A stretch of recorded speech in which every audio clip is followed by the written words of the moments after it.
Ambition is critical. What a fucking day. No way. Oh my god. What a week as it goes. But I had fucking 2 stinking days. Today wasn't much fucking better. And it has just ended with something so fucking ridiculous that people would think I was fucking making it up, right? So I went into fucking work this morning, flipped my lid, screamed at the boss, thought he was going to cry. I'm not going to get into the ins and outs of that, but that's the type of mood I was in from early doors this morning. I fucking grafts all day, I come home, there's a fucking food, there's a shower, he sits down, I'm going to do the fucking notes for the podcast, I'm running late, everything's going fucking late today. Right, sit down, I start fucking doing my fucking podcast notes. One, I find out that fucking Paul Wallo may be a Clinton. We'll get to that later. Then, on top of that, my missus goes, a fox is killing our fucking swimming pool. Right? I like that, killing the pool, like, yeah, go on. So, if anyone's been listening over the previous number of weeks, on occasion on a Thursday night, I don't know why a Thursday, this fucking fox comes in. We've been doing the podcast at least twice when this fox had come into my garden and been running around. And last week, fucking caught me by surprise, right up by the fucking patio doors. He's laughing at him, mate. He's taking a piss, basically. Mocking me. Absolutely mocking me, this ginger twat. So, he's fucked up the kids' swimming pool now. Bear in mind, this is the second fucking swimming pool this twat have fucking broke. Because for whatever fucking reason, it likes jumping in and out the fucking swimming pool. The other week, there was 2 of them in there, right? So anyway, my missus have come in. I'm trying to write some fucking notes, yeah? My missus have come in going, that fucking fox is in the swimming pool. She's run out the fucking garden, picked up a fucking steel pole, which is worrying, because I don't know where she just pulled a steel pole from. I'm thinking to myself that that's probably been it there to club me over the fucking head with at some point when I get on the fucking nerves. She chased it up the fucking garden out the way. The pool's fucked. It's flat on the fucking decking. Then, as if this is like surreal enough, my missus is fucking chasing a fucking fox with a fucking steel pole up a garden. She's come back. She's flipping her fucking lid. She's gone on Facebook, like anyone normal would, obviously. And she's asked anyone, do they know how to get rid of a fox or maybe kill it, right? Yeah, I like to maybe kill it. Maybe kill it. No, I'd say definitely kill it. Right. So, this has turned into he's on my fucking decking again. Paddy's taking the piss out of me, mate. Paddy's taking the piss out of me. I'll take my old man off with the dog. No, it's the only way you're going to get rid of it. Fuck's sake. Hang on. Oh! Fox! No way, I think the fucking fox is gonna respond to fucking all. Fucking, he's looking at me like I'm a twat, bud. So, right. He's coming down here. I sent my man over with the cock. Oh, mate.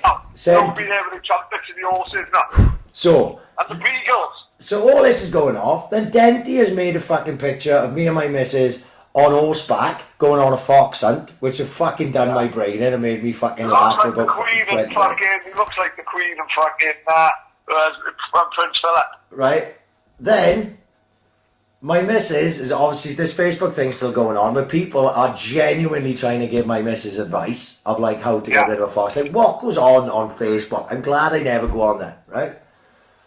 Raffles, mate, raffles. Crackers. Swansea gone raffle mad, mate. The lot of them are fucking cars, mate. Someone raffled the fucking Audi the other day. Oh, it's the fuck. How can you raffle a car? So then, my neighbour for about 3 doors down, who actually is to fucking blame for all this because they've been feeding the foxes, like as if they pets are not feral fucking animals.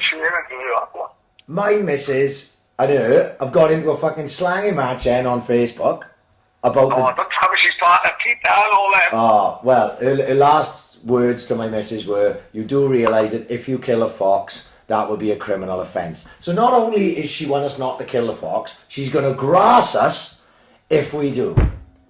Oh, no. What world do we live in? I just want to... If the fox turns up dead, who knows who everyone's got a point with, isn't it? Do you know, it wouldn't take CSI, would it? It would literally, fucking Bergerac in have to come up here and fucking sort this one out, don't it? It's going to be Tina with a steel pole by the decking. You know what I mean? So, this is what's going on in my life. Like, what is wrong with the world? The world is ending, and my missus is chasing foxes around with a pole, and then Barney and my neighbours while I'm trying to write fucking notes for the podcast I'm trying to do. I like the one who said there was two of them in the pool, just chilling, having a fucking cigar. Hey, that was a fucking life to live, isn't it? That was fucking last week, right? That was the week before. They were in the fucking pool. Look, mate, this is not your pool. This pool is for my kids. Like, you know, it's not even like the foxes chip in or anything, like, you know? No, fuck on it. They just fucking... Big foxes, isn't it? Mate, these scruffy fuckers. And... Do you know like who's, who gets a better rap than the foxes, and I don't think they're any better? Right. Squirrels. Right. They're like mini foxes, I know aren't they? squirrels. No one anyone sees a squirrel. Everyone goes mad, don't they? Nice. Calls the kittens, don't they? Hey, Nail. Squirrel. Look, squirrel. You see a squirrel. Anyone sees a squirrel, we all goes mad and thinks it's great. They're little fucking, fucking Robin fucks them as well. Mate, do you know what he's doing now? Squirrels are overrated. This thing is trying to steal something out of my garden. I don't know what my missus have left up there. It looks like dustpan and brush or something. Don't ask me why there's a dustpan and brush on the decking, but who knows what goes on in my missus' mind. He's trying to nick it. Oh, it's going on live, is it? This is happening. This is happening now. I'm fucking watching through my patio doors. This twat wandering around my garden thinks he's George Best to count the way he's carrying on. Like, there's no rules applied to this fucker. And he's trying to steal stuff. I'm half expecting Terry Napkins to come up the tree and bend one into Tina now. Oh my god. What a fucking day. I wish this week could fucking end. Honest to God. Anyway. What's happening, mate? What's happening in the real world? You know? Oh, mate. We got loads planned for the next couple of weeks to me. I'm buzzing. And we're not even allowed to talk about any of them yet. Once they're all out the way, we can talk about them. But it's got to be great. I know. And on top of that, it looks like I may not make them just to work. And I'm definitely not going to make one, which is fucking heartbreaking for me. But you'll have to just tell the stories and act like I was there or something. Maybe take like a cardboard cut out to me along or something, because it doesn't look like I'd be fucking at that either. So that is a shame, because I was really looking forward to that, you know? Maybe we could stick a cardboard cut over, like these Leeds fans keep on putting fucking... Oh, Jimmy Savile and that, innit? Stadium. Brilliant, right? They've had Savile in there, they've had Osama bin Laden. Yeah. The stewards don't give a fuck, do they, in all fairness? Like, fucking, they don't give a fuck. Graham, he's one of the boys from Town Hill, Josh Green and all them, put James Cairns in Wigan stand yesterday, so you're stealing all World Cricket a lot. It's fucking class. These stewards, you can't have Cairns you can get away with, like, Cairns reminds you of the fat kid, another one who sports Wigan. Come on, the Ticks, come on! World Grid, come on, the Ticks, come on! Yeah, so Cairns didn't get away with it, but the stewards are having a giggle if they don't know who Savile and Bin Laden is, like, come on, like, fucking brilliant. Oh my god, yeah, no, I saw the Bin Laden one, I saw Savile, who else did I see? There was one of the Queen, and the picture of... Oh, the Queen was a Millwall, but she's fucking the Ticks. That's what it was a Millwall game. I think it was against the Swans, wasn't it? And the Queen was there, and there was a picture, it looked like my old man. So I was on Twitter, I clicked on it, and I screenshot it, I put it on my family fucking WhatsApp group. He goes, Dad, I can't believe you're in the Millwall end.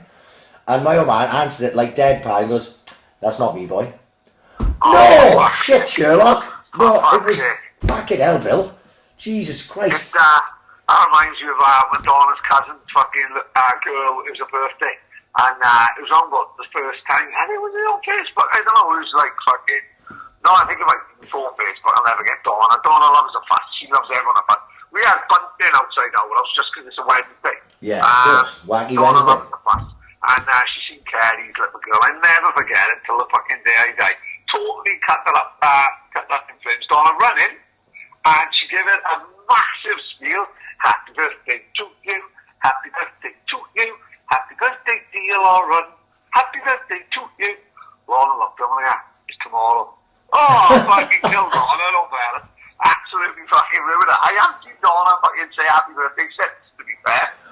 It's tomorrow. Oh, she was fucking devastated. Yeah, the Queen and Billy Clinton, the Millwall end. Who'd have fucking thought that? If anyone wants to watch Billy, don't get damn tarnished with the same Nonce brush as the royal family. Oh Jesus, yeah, he's a bit close to the lizard people, isn't he? Fucking hell, bro. Behave yourself. I've Billy got little fingers like Prince Charles. You know Prince Charles's fingers remind you of? Right. Go on. The old plastic fingers in the car boot.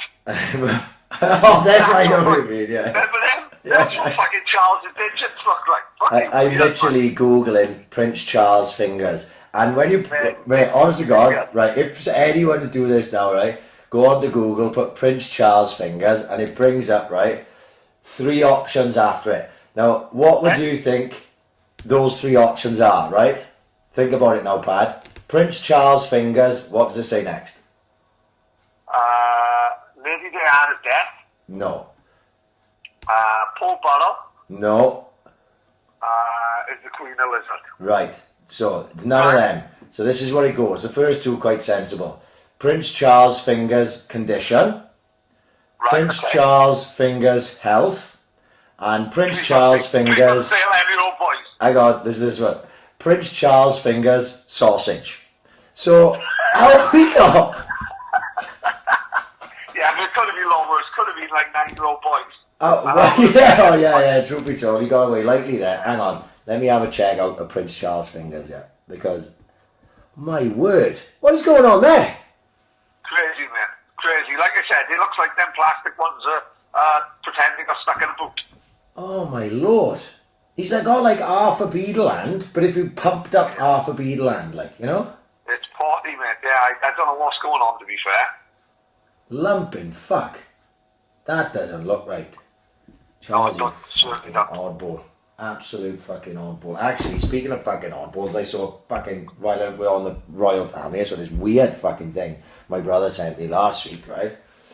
Yeah. He said, have a watch of As it. soon as you says my brother sent me straight away, I know You know it's fucking ridiculous, yeah, right? We should get this cunt on the podcast because he's Illuminati fucking crazy, right? So he sent me a video called The Hidden King, I think it's called. You can see it on YouTube. What? So he goes, have a little look at that. Stick with it. It's a little bit bonkers, but it sort of all ties in with what's going on right now. So I didn't want, man, I get sent so much stuff. There's only so much stuff I can watch. And I had a little bit of time. It was about 30 minutes long. I clicked on it. It's a proper documentary made by like English documentary maker on YouTube, whatever. So this guy, I'll give you just a brief premise of it. This fucking guy from New Zealand, apparently, he's like the heir to the in his mind, right? I'm sure it's just in his mind. But he's the heir. Right, he's like the proper heir to the throne of the royal family. That he was an illegitimate son of a king, right? I don't even know, right? But what they're making out is like Queen Elizabeth. Well, the whole part of the royal family, the Rothschilds, when the royal family went bankrupt after the war, some shit like this, the Rothschilds funded the royal family, and because they were going to fund the royal family, they said, our deal is this: we're allowed to breed with the royal family, right? Right, okay. Now I know this is a bit far-fetched to me. This guy explains it better than I can. Fuck it up. The way we got the last 10 weeks, far-fetched. Right. Fuck it up. So, last week I think you saying Fraggle Rock is real. What are you telling me it's not?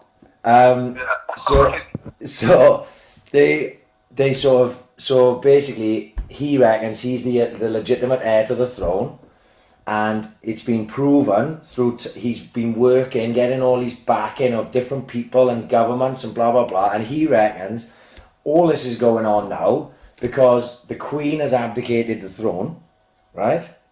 And he is going to walk into Buckingham Palace and basically this guy is basically just going to become the King of England, right? Right, okay. Mate, it's one of the most ridiculous things I've ever seen. I don't know what my brother was on that day when he fucking sent it to me and said it's worth watching, because it's not. It's total and utter fucking pish. But still, they do a very good job of trying to convince you that this is legitimate, even though it's ridiculous. If anyone wants to see some ridiculous half hour of fucking documentary making, the Hidden King on YouTube.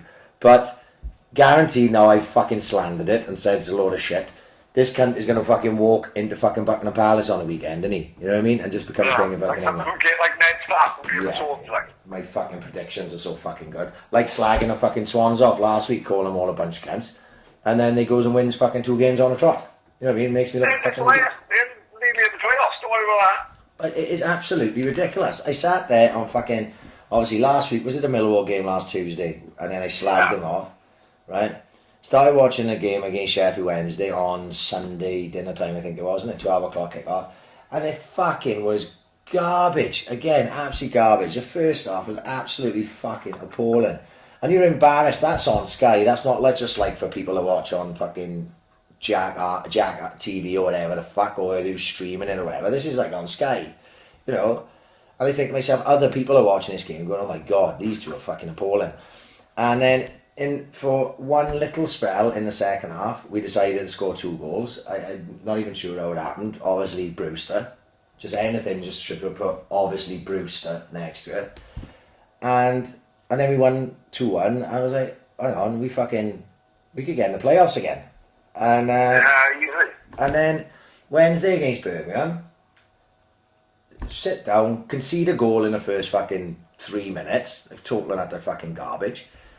And then we decided then to start playing fucking some decent football. We looked a much better side. It's weird that this formation, like this 3-5-2, it's been sort of forced on us because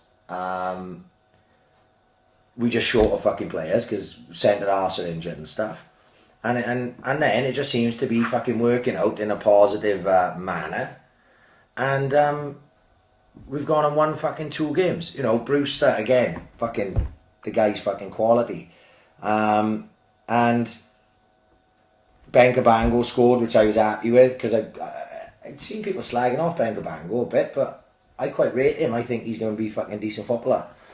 Of course. Yeah, big. You know, he's not going to be fucking Franco Baresi, like, but he's going to be a big stopper. He's already like 19 years of fucking age. He's going to be all right. And then I'm thinking to myself, I'm sitting there going, obviously they go and win 2 games because I gave them shit and said they were fucking hopeless last week. But it doesn't hide from the fact that there hasn't been much enjoyment. I know, I think I heard something on whatever day it was this week we played, Wednesday. Yes, last night, wasn't it? That said we had won 15 games and drawn 15 games. And I was like, fuck me, I don't remember many of those wins. You know, they don't stick out in your memory like. Leeds. Apart from the Cardiff one, you know? Right, obviously, yeah, but even then, that even crossed my fucking mind because we weren't particularly brilliant in that game. We just won the game against Leeds. We got fucking bombarded and we beat them 1-0. It wasn't entertaining to watch unless you into fucking sadomasochism, like, because it wasn't fucking much enjoyment from a Swans point until Routledge fucking scored.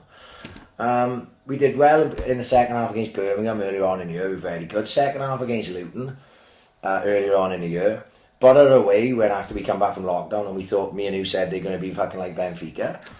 And then this game against Birmingham where they were much better. But what sticks out there when you look at those fucking names is there's a reoccurring fucking theme with the quality of your fucking opponents. Like, and we haven't been particularly good all year. But the teams that we've been decent against are shit. So, and we're still in a chance of going to fucking playoffs. It's ridiculous. Do not think that tells you about the league itself. I think you're totally... about fucking the Swans being shite and all that. I have no doubt that conversation is being had up and down the fucking country week in, week out, like. Yeah. And it is, mate. They're fucking terrible. And like you said, I think anyone... There's other teams out there and they're just going, how are we going to sniff for the playoffs? Because we are shit. And see, people will look at us, and I don't know why I think like this. Like we play someone, like we played Charlton and Drew. And Charlton, we beat Charlton at home, didn't we? We were doing a podcast, I think. Wherever, some team we fucking drew with. Maybe it was Barnsley, 0-0, I think I was there. It was fucking pitiful. And I think of the Barnsley fans, and they're going, how are we down the bottom and these are fucking towards the top? Because these are garbage, you know? And it's only like, we've managed to nick wins and nick points here and there when we've been fucking terrible. And I don't know whether, like, Cooper is a fucking genius for managing to get us to this fucking point of the season and be in with a fucking playoff shot, or he's a fucking div who doesn't know tactics and we just end up just stumbling through games and happening to get results. I did see something last week which was quite interesting. I seen that people obviously it was after Sunday people were on Twitter and they were slagging Cooper off and this is fucking garbage to watch and blah blah blah blah blah. And you know Truns now, he loves a bit of Twitter and he'll have a chat with anyone. So Trundle was talking, I can't remember who it was, but obviously someone I follow and someone, obviously because I follow Trundle like as well, so I saw the conversation and trying to say, well look, what you've got to understand is, that's what they said, whoever it was said, where would we be without Brewster, right? Something along them lines. And Trundle, and they started having a conversation and he was saying, look, we are here not because of Cooper, we're here because of these players, you know, because Cooper's direction is fucking terrible. And what Trundle said was, look, if it wasn't for Cooper, we would not have those players. Yeah, of course. And that's a stupid argument, really, isn't it? Because you can't just say, well, you know, if we want for Brewster, we won't be there. But we got Brewster, so it don't really matter. I remember, I know Johnny Vegas, the comedian. Yeah. Yeah? Well, he had like a really smart blonde bird. I think her name was Kitty for the time. Right, and I remember someone said to him, she's only with you because you're famous. And he went, well, have you got a photo of you, missus? And they pulled out the photo and showed him. And he went, well, she's only with you because you're fucking good looking. And I thought to that, you know what, you got a fucking point, didn't he? So if he didn't have fucking Brewster, then we couldn't say fuck all. But that's like someone saying, that's like Spurs saying, well, yeah, but we've got Harry Kane. Oh, yeah, we've got fucking Aguero. You know, we've got Mane. You know, it is what it is. Yeah.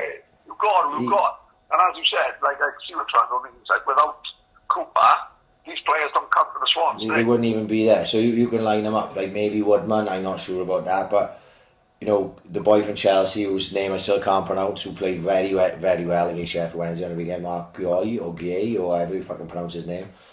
Conor Gallagher, who was being a tad disappointing in the last couple of games, I will say myself. Brewster, who fucking class. Who else have we got because of them? Who fucking knows? But he's brought in players, what we getting at. And, you know, so you have to give him credit for that. But we ain't good to fucking watch. That's the fucking shame. But we were better at points this week anyway. So hopefully the new formation, onwards and upwards, we see what happens with fucking Leeds on fucking Sunday. And that is. I don't mind. The games come thick and fast. I can't keep up with the games. But do you know what I didn't realise? Like, when we talked about, like, when are we going to take a fucking break from the podcast like we normally do, sort of end the season fucking thing, because I said, we'll wait till we'll do it to the end of the Swans games. We know the end of the Swans games. That would only be 2 other podcasts by now, except from this one. Yeah. I could see why, man. We always have the break, and the break would be less this year than ever. What it would be nice, you know, and like finish the Swans games.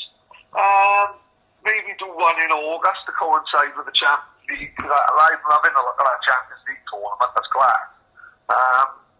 I've seen that. It's like a mini Euros, isn't it? Well, yeah, talk me through it, because I seen a little bit of it, but I didn't take it in. So basically, I think they're down to the last 16, or last 16 I think they're down to. So, or the last 8 maybe. And they're basically going to have like a 2-week, like World Cup or Euros tournament. Only featuring the best fucking sides in Europe. So we're going to have like, obviously, 4 quarterfinals in a week.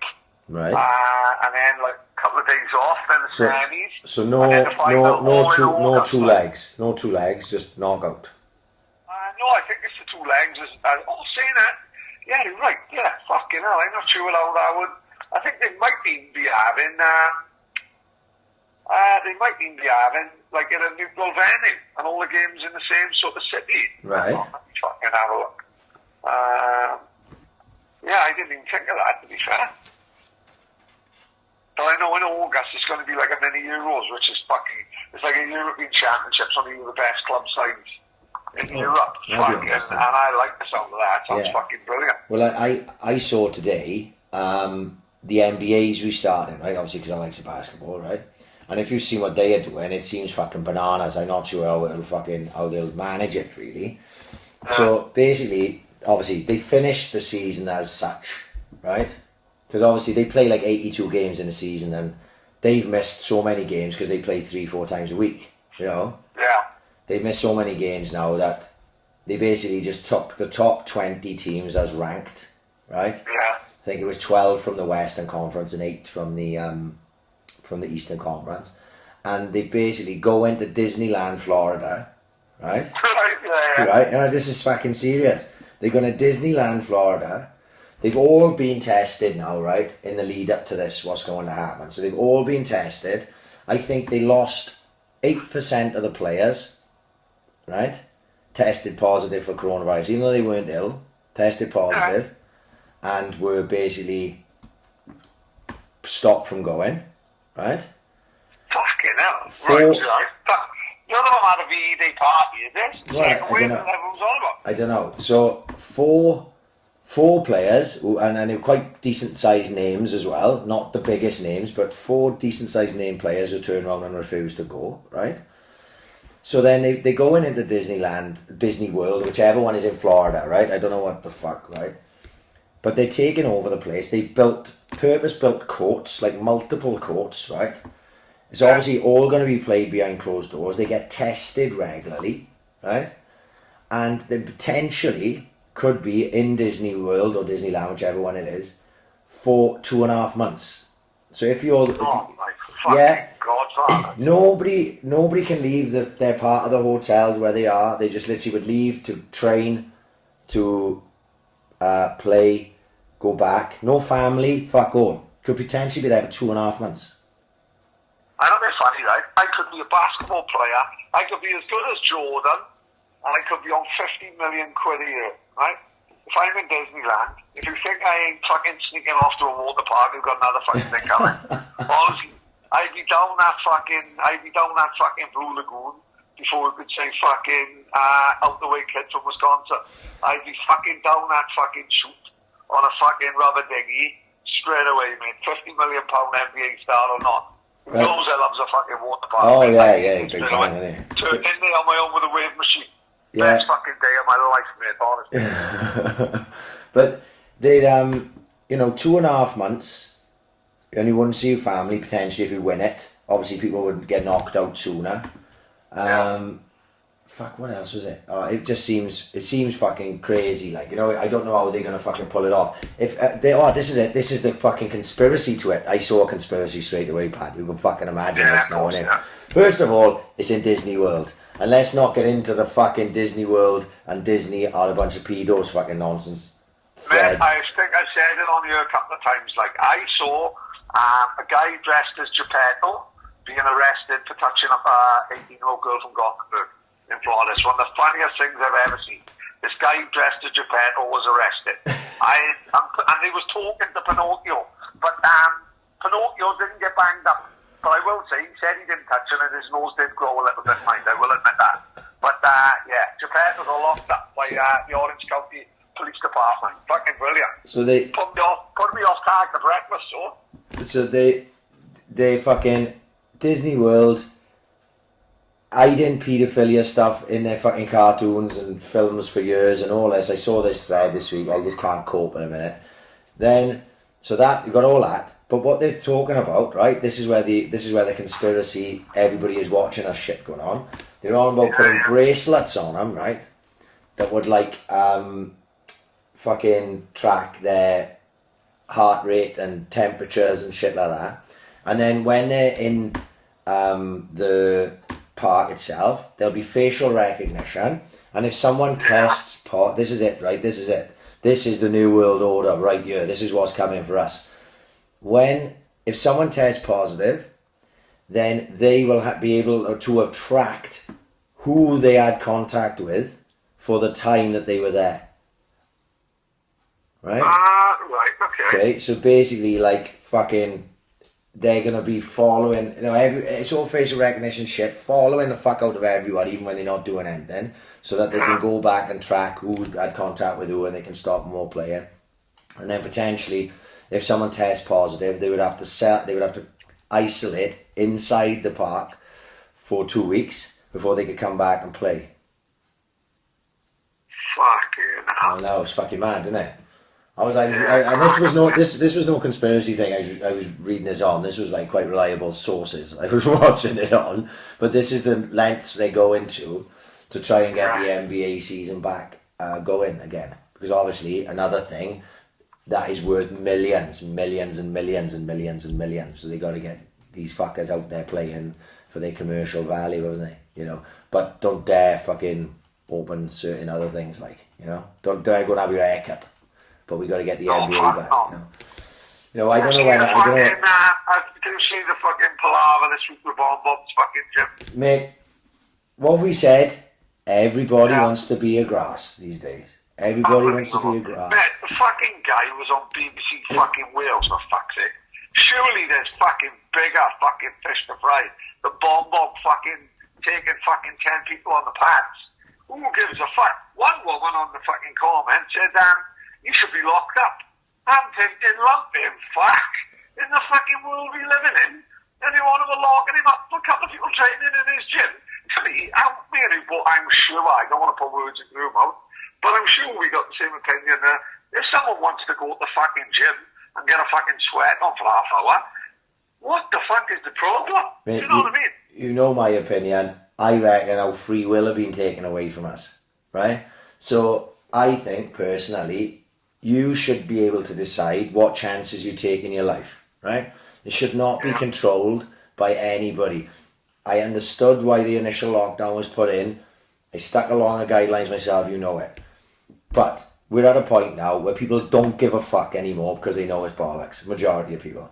And they should be allowed, if they want to go to the gym, they should be allowed to go to the fucking gym, as far as I'm concerned. If they want to go and do whatever the fuck they want, they should be allowed. But they're not. So you can't keep people locked up like you do in here. People who've not done anything. You can't keep doing it. So if they get the opportunity to go to the gym and get a sweat on, like you said, they go and do it.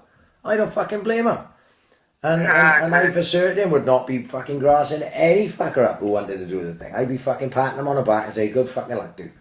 Yeah, good luck to it. Good fucking luck. Good luck to you. But anyway, you got two businesses, one a pub and one gym. You know, he's totally fucking closed down every fucking way he looks like. Yeah. You know, and the old fella going over the fucking club, but he's fucking just tidying up and fucking probably cleaning out the fucking lines of the fucking of the pumps behind the fucking bar. And then the old fella knocking at the door saying we heard him fucking opening, which he fucking won. And then he has a couple of people in his fucking gym, and the fucking police turn up their hands as well. Said, mate, I mean, come on, fucking be fair. Give the fucking kid a break. Well, this is it, mate. It's just absolutely fucking ridiculous. It's just absolutely ridiculous. They say everyone wants to be a grass, or everyone wants to fucking, as if the fucking moral high ground all the time, which pisses me off. I hate seeing shit like that. Oh, look at all these people on the beach. Look, do me a favour. This is why I can't go on Facebook. Do us a favour. Fuck off. Like, go and have a tug. Do me a favour. Do something to fucking have a bit of enjoyment in your life, because this is fucking bullshit. Don't worry about what other people are fucking doing, right? Just fucking get on with your life. Just worry about your own fucking life. But too many people these days are busy cunts, and they want to stick their fucking oar in everything, and they want to have an opinion on everything. Just do us a favour. Shut the fuck up. If someone wants to open a fucking gym, they should have. They should have opened a gyms fucking before anyway. People should be allowed to have a fucking haircut. People walking around. I saw Stacey Farnell earlier. He looks like Tom Hanks in Castaway, but obviously just less of a fucking potential nonce. Yeah. You know what I mean? Exactly. Yeah, Stacey should be allowed to have his fucking haircut, for fuck's sake. You know? It's just ridiculous. How come you can't go and have your haircut? What's going on there? What's going on there? You can't go and have your haircut, but I walked past a Buc-ee's today that was open. You can go and put a bet on a fucking horse, but you can't go and have your haircut. Now, I don't give a fuck. If you want to go and put a bet on a horse, I say good luck to you. But are you telling me hairdressers can't open? Where's the sense in that? You can go now in England, you can't here in Wales, obviously, because Drakeford's a massive fucking fruitcake. You can't... I seen a video of him the other day talking about how much he likes cheese. You know, if people die in here, Drakeford, you're fucking halfway. Right, so you're telling me now that in England, you can go for a pint, right? You can go for a pint. You can go to a shop and buy fags. You can do all these other fucking things. You can go put a bet on, but don't you fucking dare go and have a short back and sides, because that is absolutely, That is going to take down the country, that is. How fucking ridiculous does that sound? Ridiculous. You know what's going to happen, isn't it? I bet Drakeford will open the cheese factories in Harpies, but cheeky little cunt, but he is.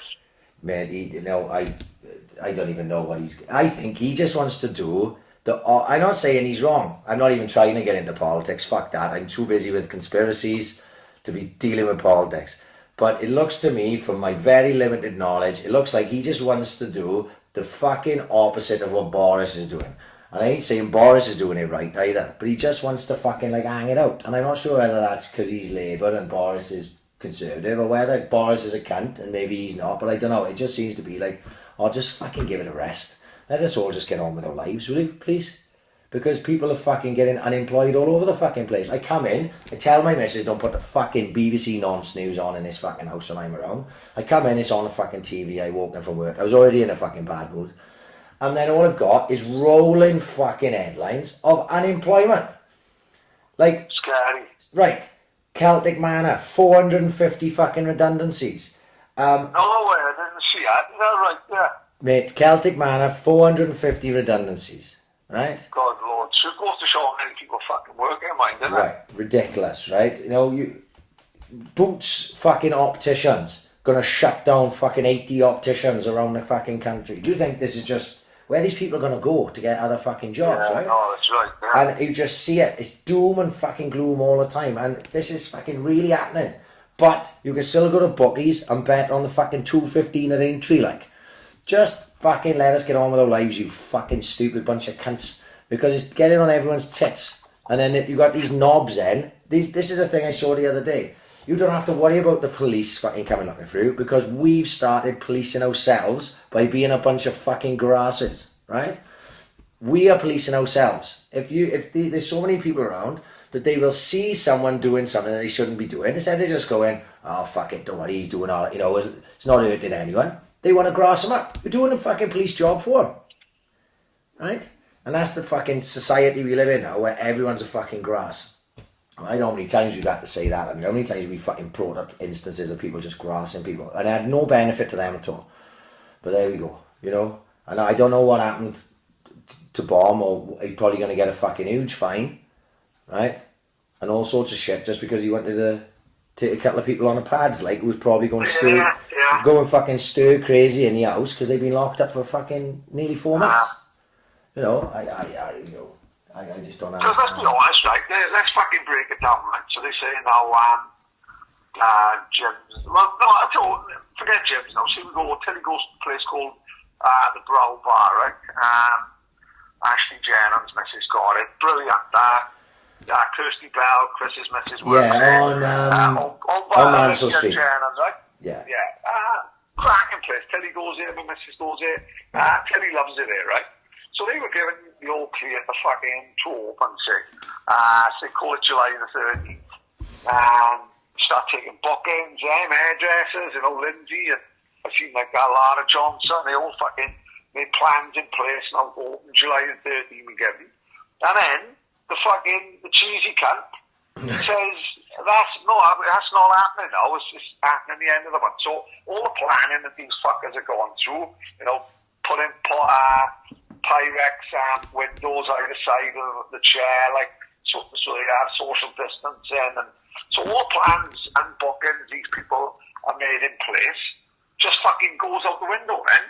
Right, now what's the fucking difference between opening on February the 29th, on July the 29th, or July the 13th? You fucking tell me what the fucking difference is.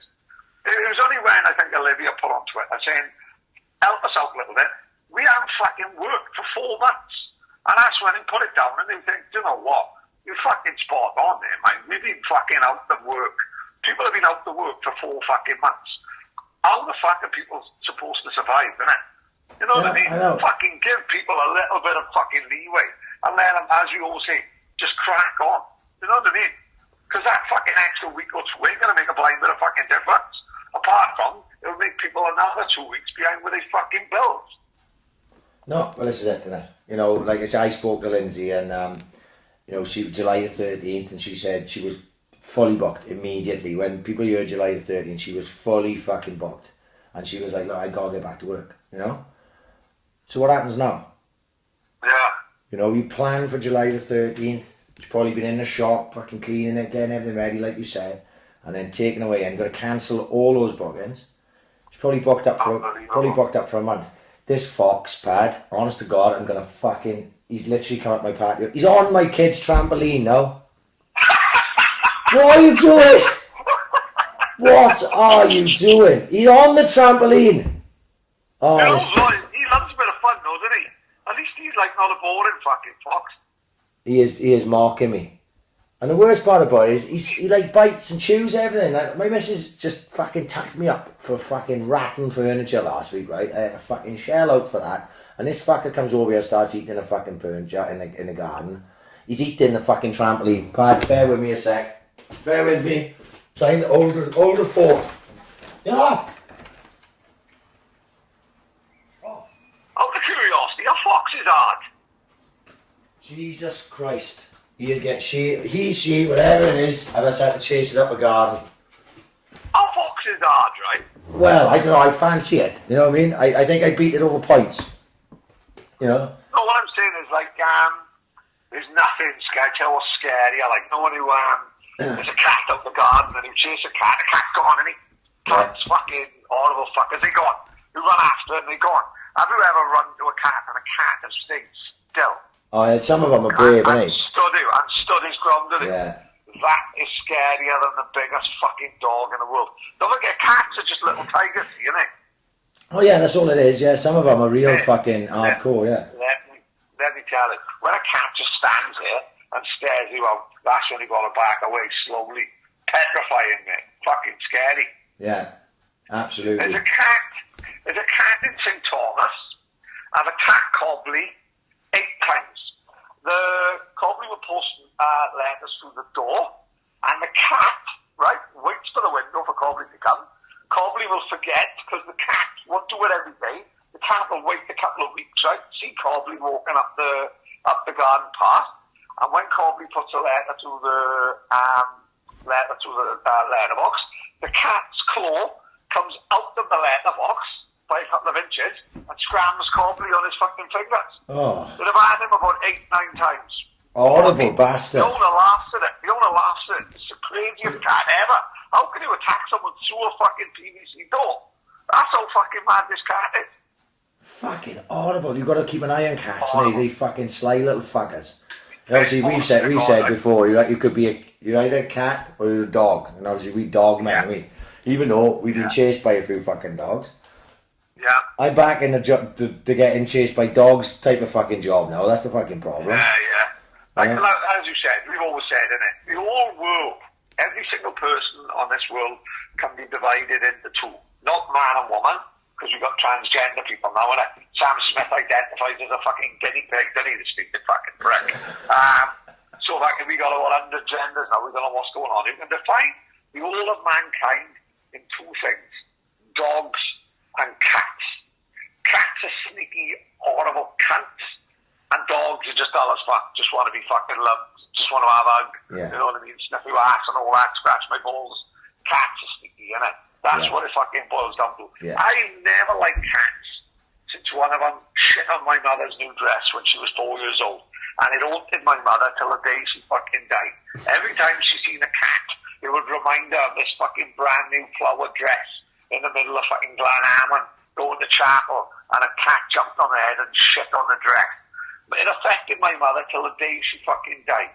I'm sure my mother's last fucking breath would have been feline without my own hand didn't even know what's going on. That's how much it affected my mother over, like the cat shit and that, and it affected me, and it passed on my hatred of felines down until he ate some as well, and I'm sure in about 6 generations' time, there'll be some talent living on the moon or on Mars, eating cats for some fucking reason that he don't know about, like, fucking weird. We're gonna pass it down generations, like. The only dog that reminded me of a cat was my auntie had a dog, my Auntie Margaret had a dog called Tinker. I'm not sure of the breed, the little small fuckers, they're quite scruffy. Right, got, Jack like, Russell? Russell? Jack Russell? No, not Jack Russell. The other one, small little dogs. Tinker. Loving fuck. This guy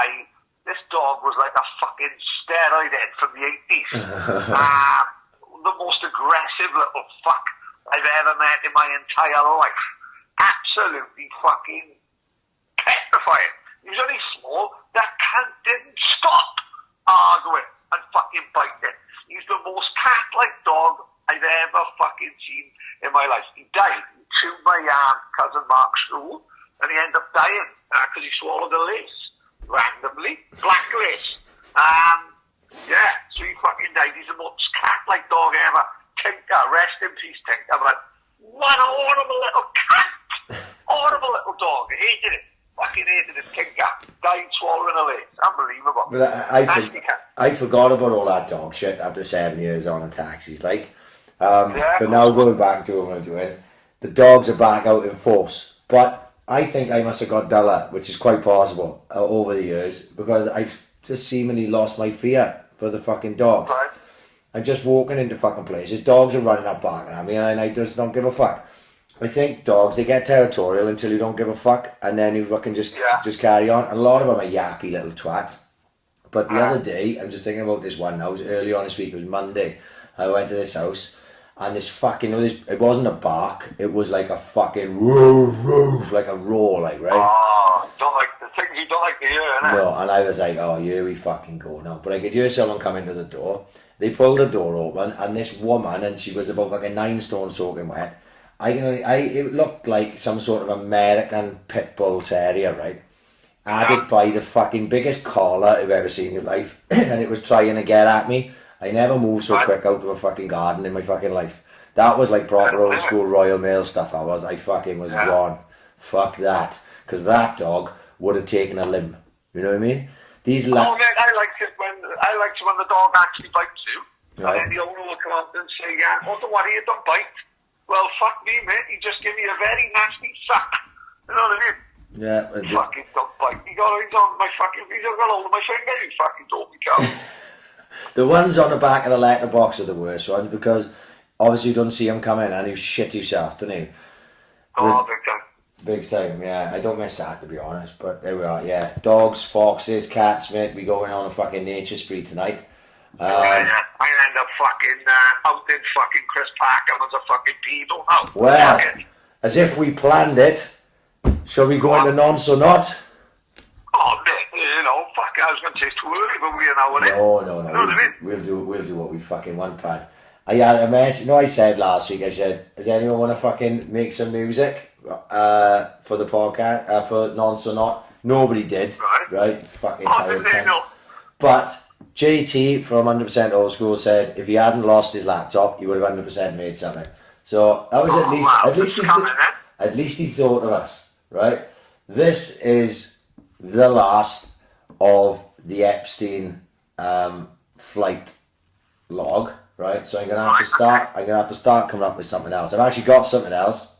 I reckon we'll pull that one out tonight as well. Right, you ready, Pad? Because there's some names on this. Like we've said in the past, these are the rules. They're our fucking rules. We'll do what we want. 2, it's quite possible that a lot of these people may have not known that Epstein was a massive fucking nonce and was. Yeah, we'll be the judge of that. But we are going to be judge, jury, and executioner. It's all for fun. Please don't take us to the cleaners in court. Right, here we go. Bad. Iron Man, Robert Downey Jr. Absolutely, categorically, no way. You're not having it. You're a big fucking superhero fan. Mate, I'll give Robert Downey Jr. a pass just for his role in Natural Born Killers, which I fucking thought he was fucking amazing. I thought he was going to say that army comedy. And Tropic Thunder. Tropic Thunder alone. Yeah, hang on. I got to backtrack. Right. Robert Downey Jr. was on Rogan a few months ago, right? Just before fucking lockdown. And Robert Downey Jr., they were talking about Robert Downey Jr. in Tropic Thunder, how he blacked up. Yeah. To play a black man in Tropic Thunder, which is, without doubt, one of the funniest films you could ever see, right? And you always love that, don't you? Mate, it's amazing. It's fucking hilarious. And Downey Jr. is amazing in it. And he actually like said, feel like he didn't quite apologise, but he basically said, oh well, you know, I feel bad for having done that. You don't, mate, don't apologise for these things. Don't apologise for these things. It's like people apologising for Little Britain and all this shit. I just fucking don't apologise for that stuff. Like, nobody found it offensive, like, you know? No, I agree. You're making something out of nothing. Don't find offensive. So on that, I'm going to give him nonce. Just for apologising for something he shouldn't have fucking apologised for. But it's up to you. Oh, no way. Yeah. Because obviously, I don't see Downey Jr., but he is in the realms of superstardom that he could possibly be. And he apologised for blacking up, which you didn't apologise for blacking up, Pad. Mate, and I never will.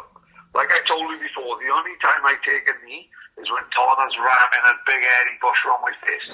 That's the only time Callum's going to take a knee. Right? Simple as that. So don't even ask to apologise when I blacked up and fucking Leroy from being with Kevin O'Donnell. I went round butlins on my roller skates. Don't worry about that. Right, exactly. We don't apologise for fuck all. So, let's move on. This one here, because he's supposed to be part of the Illuminati, although I don't know how a guy from fucking Brooklyn could become part of the Illuminati, but anything's possible. Jay-Z. Right, it's always worried me with Jay-Z, right? How an human being's nose can get that flat.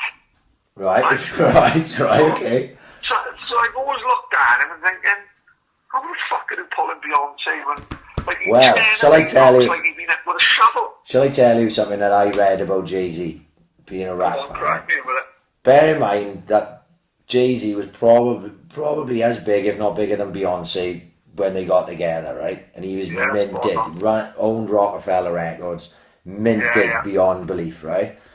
I read somewhere before that Jay-Z have got a gigantic penis. I mean, like proper Pepsi bottle 2 litre size knob. No way. Yes. Fucking people like that. Go on. Yeah. So, apart from the fact he's like a gazillionaire, he's got a humongous fucking penis. I know he's pig ugly. And if you look at fucking Beyonce and Jay-Z's kid, it's quite fucking funny. Because it's like light skinned like Beyonce, but looks the image of Jay-Z.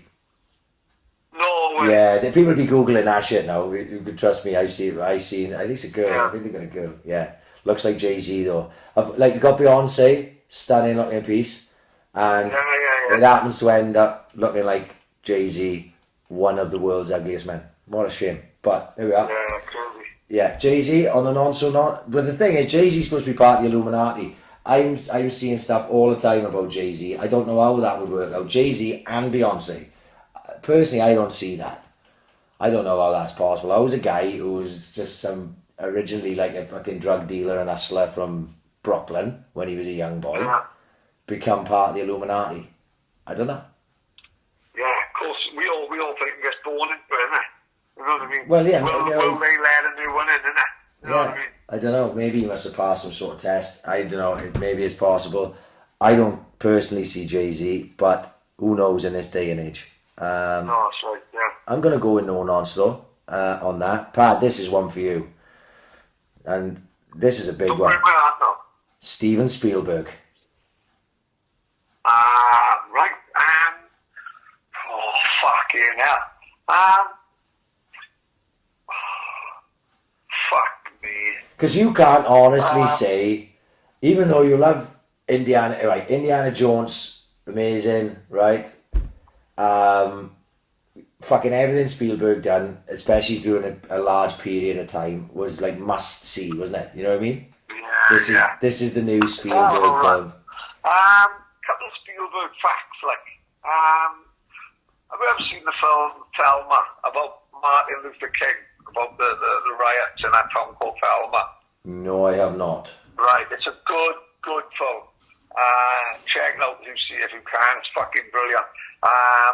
All the black people were so sick of being, like, a couple of white people went to this march in a town called Thelma, and they got beaten up by a gang of fucking white guys because they knew they were going to this march, and one guy died, and no one got found guilty of it. They got away with it. You know, his witnesses. And so everyone from Dalma were going to march to Washington. And they got to this bridge, and the police fucking tear gassed them, beat fuck out of them. They wouldn't let them pass this bridge to leave the town. Great film called Thelma. And it turns out in the film, Martin Luther King is given a load of speeches, and the speeches are made up for the film because Steven Spielberg owns the rights to every single Martin Luther King speech. Right. Now, how the fuck you can own words, I don't know. But every single Martin Luther King speech, I Had a Dream and all that he's ever done, Spielberg owns the rights to all that. So no one else can use any of those speeches in TV, music or film without Spielberg giving it the fucking green light. Also, when Universal Studios opened in Florida, they were struggling for IPs, like independent properties, to do like rides and all that. Right. So Spielberg gave them Jurassic Park, the rights to do a Jurassic Park ride, and the rights to do an ET ride. And they couldn't afford to give him, they couldn't afford to pay him. So what they did was, they come to an agreement where he had his offices on the lot, whether it was the lot in California or Florida, it might be the lot in, because Universal Studios in California was an actual film studios where they filmed shows and all that, films. Right. Before it was a theme park. So he agreed to 4% of every single penny spent at Universal Studios, whether it be ticket sales, merchandise, everything. Now, it was a hell of a deal anyway, but then that Harry Potter land got built then, and they tried to buy him out. And he went, you know what? I'm doing alright as it is. So every single fucking bit of drop of pop, every single chicken wing, it's hard for me to say chicken wing, they sold, every ticket they sold, every drink, every t-shirt, Spielberg gets 4% of that fucking sale. Now we had that unfucking believable amount of money in it. Crazy. That is ridiculous. I hope not. No, like you say, it's another one of them that would like ruin so many things for you, and especially like your childhood. You'd like to say no, but if you take a look at Spielberg, he doesn't. You don't immediately go no nonce, do is what I'm going to say. No. He's in there with them, isn't he? He's in that fucking mob. He's in that mob. He's definitely got enough dough to be in that mob, and he's definitely got enough sway to be in that mob. So let's go with nonce. Steven Tyler from Aerosmith. He's an odd one, isn't he? He's definitely a weirdo. He's an odd one. I don't know. He'd be more the type, I would say, that would be part of like, could be roped into any party, because he's been partying since the fucking 60s, and Aerosmith had probably done a lot of rapping during the 80s. Fucking groupies all over the place, on loads of carpets and rugs, when he fucking probably a cokehead at one point, probably on heroin. You know, you probably get talked into going on that just because there was a big party going on over there. So I could see him maybe not, but he's definitely an oddball. Randomly, his daughter ended up with Beckham's agent. Like a British guy, David Gardner, Liv Tyler, ended up with him. Really? Funny enough. Yeah, no one thinks he was one of the Hollywood Illuminati, but no, a guy called Dave Gardner. David Beckham's best friend, David Beckham's manager, his agent. And she ended up with him, like Liv Tyler, massively. Strange one. We're into the big hitters now, Pad. This is a big finish. We got 4, right? I'm going to leave it to the last 4. These are all big hitters, right? And these are big decisions. So let's get our big boy pants on. That's not the right thing to say, but let's go for it here. Tom Hanks, we got to make a decision. After what we've heard the last couple of weeks, right? And it fucking kills me to say, because he seems a lovely fella, right? He seems a great guy. And he's fucking Woody for fuck's sake, right? He's Woody. So, lumping fucking killing childhood Jeremy, right? But, go on Tom Hanks' Instagram page, right?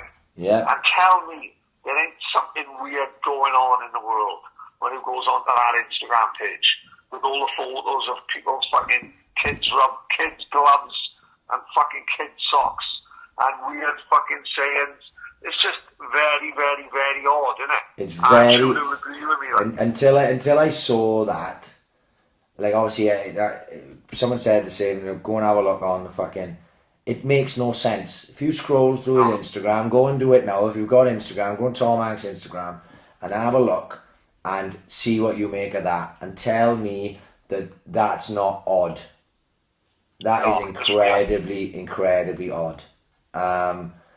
And seemingly no reason for the stuff that he puts. You know, just like a picture of a glove in the middle of it, and it's supposed to be all sorts of, you know, if you believe the conspiracy theories, it's supposed to be all sorts of like pedo fucking symbolism, like. But even if it's not, it's still very fucking strange, very strange, and it doesn't seem like the Tom Hanks you've known and loved since you saw. I remember the first Tom Hanks film I ever saw was Big. You know, so you think that it's a long time we've been a Tom Hanks fan and loved everything he's ever done, pretty much watched fucking every film he's ever done. So it's a big decision for both of us, I think, Pad, to say. Oh, seriously, Tom Hanks is revered in my house. Yeah, and the same here. Tom Hanks, Forrest Gump, probably my favourite film of all time. Saving Private Ryan. All these things are going to have to go in the bin, because if Tom Hanks is legitimately outed as one of those, and it pains me to say that if I was going to have to make a decision now, I'd have to make the Nonce decision, you know? Crazy, isn't it? Just on the things I've seen, and just, there's other things as well, like, I guess, well, I put it on the WhatsApp group the other day, but there's a video of Tom Hanks and his daughter doing like a mock Miss America pageant, and it just, when you watch it just, especially because you've got all this context behind it now, probably if I saw it as a standalone thing, and it's on Jimmy Kimmel, who we outed as Nonce last week, it seems very, very, very strange, like really weird, and you're like, I never. You know, it just, all the things, you add it all up, the Instagram things, that I don't know, it just looks really weird. Really, really weird. And it pains me to say that, yes, I would have to put Tom Hanks on the Nonce list, sadly. Crazy times, and that is sad. I hope it's not, you know, I hope that it's not true, and it's all just our imaginations running wild. Yeah, we think it is true though, do we? Well, we are, but it is true as well. Just go and have a look at Tom Hanks' fucking Instagram. That's all I'm saying. And then make your own fucking mind up, right? Because it's weird. Right, let's move on. This one, another one. Really hope it's not true. Will Ferrell. Will fucking Ferrell. This is Last case of emotion? No way. No, this is Ron Burgundy. I can't see Will Ferrell being into that type of thing. But No, fuck no. would he be going for the party either? You know? Would Will Ferrell? I don't know. I've seen Old School. I'm running naked through the quad. He's front and center. You know, he's brilliant. But I'm going to say he doesn't go off. My radar doesn't go off with Will Ferrell. I'm going to give him a pass. Really? Yes, I can't see it. You know, who knows? I don't know. What do you reckon? Oh, I can fully see your point, like. This one here. They can't all be, see, can they? They can't all be. No one can. Obviously, they can't. I think this one here, like I don't know. Right, Will Smith. Now, I would always say no, not a chance. This is Will Smith. This is the Fresh Prince of fucking Bel-Air, right? Comes across, if you see Will Smith, same as Tom Hanks, very much alike in the fact that outside of the media circus, they seem to come across as really, really, really nice fucking guys, right? Yeah. I've seen Will Smith and done how many different interviews. He never seems like it's a chore to him when he's going through the fucking motions and nothing. He seems like a genuinely tidy bloke.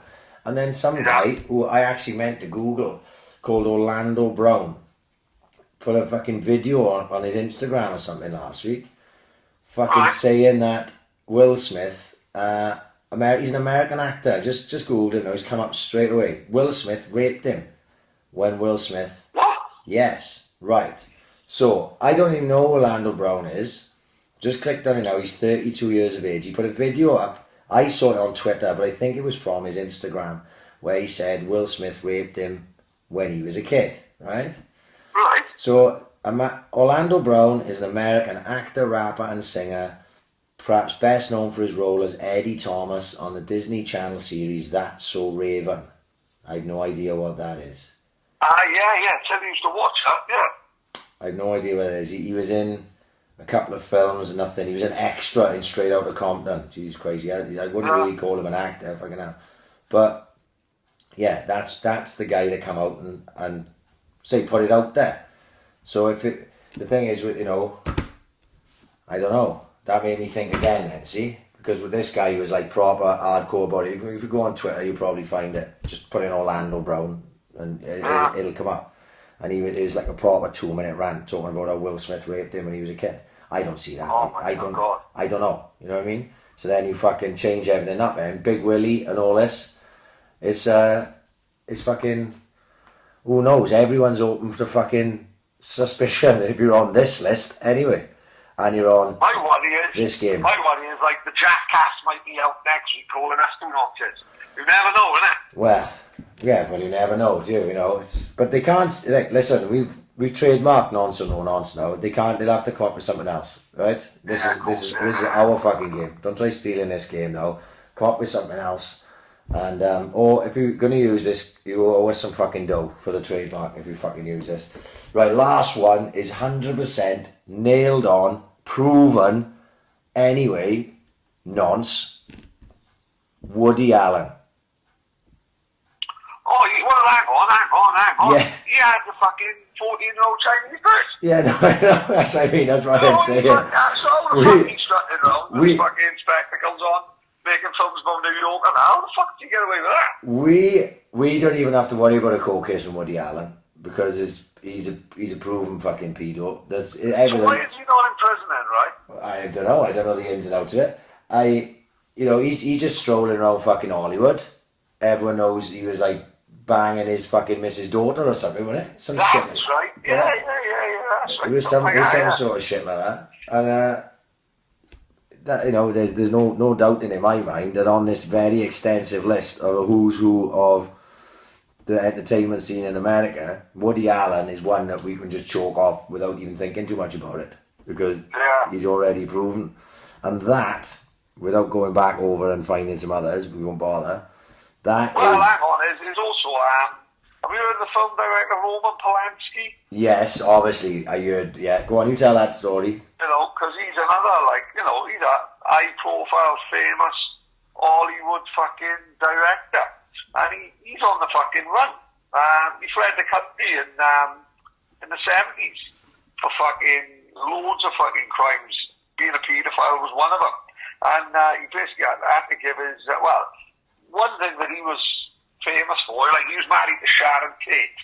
That's right. I don't know, was she's one of the ones who the Charles Manson family killed in the 60s. You know, famous fucking murder. The only reason he wasn't killed was he was out the country filming in Poland, I think. So that's probably lucky for him that he's still alive. But then he got down to paedophilia and then fled the country. And he's still walking about to this day, just can't go to America. In 1977, Polanski was arrested and charged with drugging and raping a 13-year-old girl. He subsequently pleaded guilty to the lesser offence of unlawful sex with a minor. After spending 42 days undergoing psychiatric evaluation in prison, Polanski fled to Paris after learning that the judge planned to reject his appeal deal and impose a prison term. A number of other women have later... He avoids countries that would extradite them. Yeah, a number of other women have later accused Polanski of raping them when they were teenagers. He remains the subject of an Interpol red notice issued for his arrest and therefore rarely leaves France. So France isn't in the able to extradite people to the US, is it? Yeah. That's mad. In 1989... So you can tell you to make films anyway. He didn't give a fuck, did he? No, he didn't give a monkey. No. He was a hell of a fucking life. Whoa, fucking hell, what a fucking crackpot. Anyway, yeah, he's definitely on the nonce list then. Who else going on the nonce list that they asked us to put on the nonce list this week? There was a few fuckers, wasn't there? I don't remember now. I lost all track. I had people sending me lists of people who own islands in the Virgin Isles area, right? Oh, no. Right, go on. Don't tell me Cameron Brown's on there. I'll be devastated. No. I think they also have escaped any sort of worry at this point. I'm not going to do it. We'll save it for next week. That can be next week. Yeah, right? for sure. Yeah. Because obviously... It's like a French version. None, so no. Yeah. Because obviously this week, like, more weird things are still happening if you like keeping a fucking eye on stuff. Firstly, what happened was Pizzagate, the term like hashtag Pizzagate got banned on Facebook. You can't search it anymore, right? Unbelievable. So that's gone down. Obviously, you still go on Twitter. You can still see it, or you read through pretty much everything on Twitter. Twitter is still allowing it for whatever reason. I thought they would have shut a lot down by now. Then, fucking guy who we fucking out said was a fucking nonce on, I think the first time we done nonce once, Alan Dershowitz, who was Epstein's fucking lawyer, right? And a lawyer to a lot of fucking scumbags. Is, OJ, innit? He got the juice off, didn't he? Right. He's one of the ones who got the juice off. He's defending Ghislaine Maxwell then, right? You know, he's representing Ghislaine Maxwell now, like. So, how do you fucking wind him up, really? Yeah. So Dershowitz is like, and then obviously they saying that she's squawking like a fucking bird, locked up. But I also saw this week, how much truth is in it, I don't know. Obviously go research these things yourself. I am just a purveyor of things that I've seen. That Ghislaine Maxwell, they think that there's a chance that Ghislaine Maxwell was actually nicked a while back. But part of the terms of her getting like, she's going to get like massively reduced sentences and all this for outing other people, was they left her out in the world, but wired, right?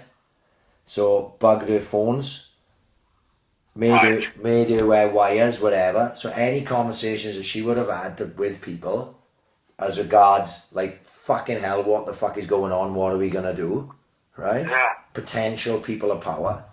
She would have them on tape, admitting stuff or talking about stuff or implicating themselves in stuff, potentially. Oh my lord. I say, I don't know if that's true, it's just stuff that I'd read. So she could, like, obviously she's a despicable cunt, there's no doubt in that, but she could be the one that brings down the House of Cards. Another thing my brother sent me, so obviously we know that this is fucking mad. I didn't know this, right? He sent me this, it was a tweet, and it led to a thing. Ghislaine Maxwell was the head of a company called Terra Firm, I think that's what it is. Right. And they basically did underwater submarines and shit, right? Right. Yeah. Apparently, like, she started this firm, like, under the guise of trying to clear the oceans of the ocean's fucking rubbish, right? Yeah. She was sitting in with, like, the UN, talking about fucking clearing the oceans, blah, blah, blah. There's some guy, some big fucking important looking fucker, who I don't know who it was gushing about his great friend, Ghislaine Maxwell, and how she was trying to save the ocean and all this. And my brother goes, that whole company was a fucking front so that they could submarine celebs into Epstein's underground submarine fucking bunker underneath his island, right? So they wouldn't even be on, because he said, you think the flight logs for Epstein's plane is going to be good. What happens when Ghislaine Maxwell gives them the fucking submarine logs for the people who went real, didn't want to be wanted to be incognito, like, you know? Fuck you, man. Yeah, and I watched a video of her sitting in some like big like UN style meeting, fucking talking about her company, and it was all how it was all sort of like, oh, let's save the planet and blah blah blah. But apparently it was all a big front. But there we go. That's something for someone else to fucking look into again. Have a look on Twitter. That video is all running around. Fucking hell. I say either this is all bullshit, but obviously with Ghislaine Maxwell, as regards her being involved, it's not, is it? That's why she's locked up. That's why Epstein's fucking dead. She's definitely involved, you know what I mean? We all fucking know that. But I say it could be the submarine logs. The minute they come out We bringing back season 2 of Nonce or No Nonce. Then Denty sent me a video which was pretty interesting, right? It was former head of the FBI called Ted Gunnison, right? And he spoke out, right? This was July 31st, 2011. He spoke out saying that obviously he was working for the FBI. He was involved in investigating the Oklahoma City bombing, right? And it was a huge cover-up. He knows that the JFK assassination was a huge cover-up. Bobby Kennedy was a huge cover-up. The World Trade Center was a huge cover-up. I don't know whether he means World Trade, because it's 2011, it could possibly mean the World Trade Center bombing or the World Trade Center attacks with the September 11th. He just says World Trade Center. And then he also says that terrorism is being used, because at the time it's like the big war on terror, isn't it? That type of thing. Yeah, of course, yeah. The war on terror is being used to take away, this is Americans, civil liberties, because obviously the Patriot Act give the American government the ability to just, go into people's emails, whatever the fuck, chat phones, under the premise of like some sort of potential terrorism thing, isn't it? It was like a infringement on their rights. And he says, he literally says the Illuminati, the New World Order, whatever you want to call them, the globalists, they're involved, it's their doing, and it somehow is connected with a satanic movement, and they've all infiltrated the FBI and the CIA. And it's only about a minute long. He fits all that in a lot better than I do into about a minute. Well, this fucking guy went and died of poisoning about fucking 2 months later. Oh, for fuck's sake. This is the head of the FBI, a former head of the FBI. He comes out, he fucking says all these things that he's seen and was being part of, or seen with his own eyes, and then just coincidentally he dies of poisoning then a couple of months later, This is what scares him, doesn't it? You know what I mean? This is what potentially should scare us, Pat. This is what potentially should scare us. Plain sight, though, doesn't it? I'm making my own raps for work from now on, because I don't know if someone's going to fucking poison me. But, yeah, that was rad. Then, what else? Oh, right, listen to this one. Oh my God, here we go. Rabbit hole, ahoy. Here we are. I've got this fucking saved on my phone because I'm just going to read it, right? So, it turns out then this was sent on a couple of WhatsApp groups I was in. But, Chester Bennington from Lincoln Park. Party, this one. Absolutely party. You know where I'm going with this, right? Okay. Yeah. So Chester Bennington, who was from the band Lincoln Park, he killed himself, right? And I'm just going to read it, right? I'm just going to read what this person posted, right?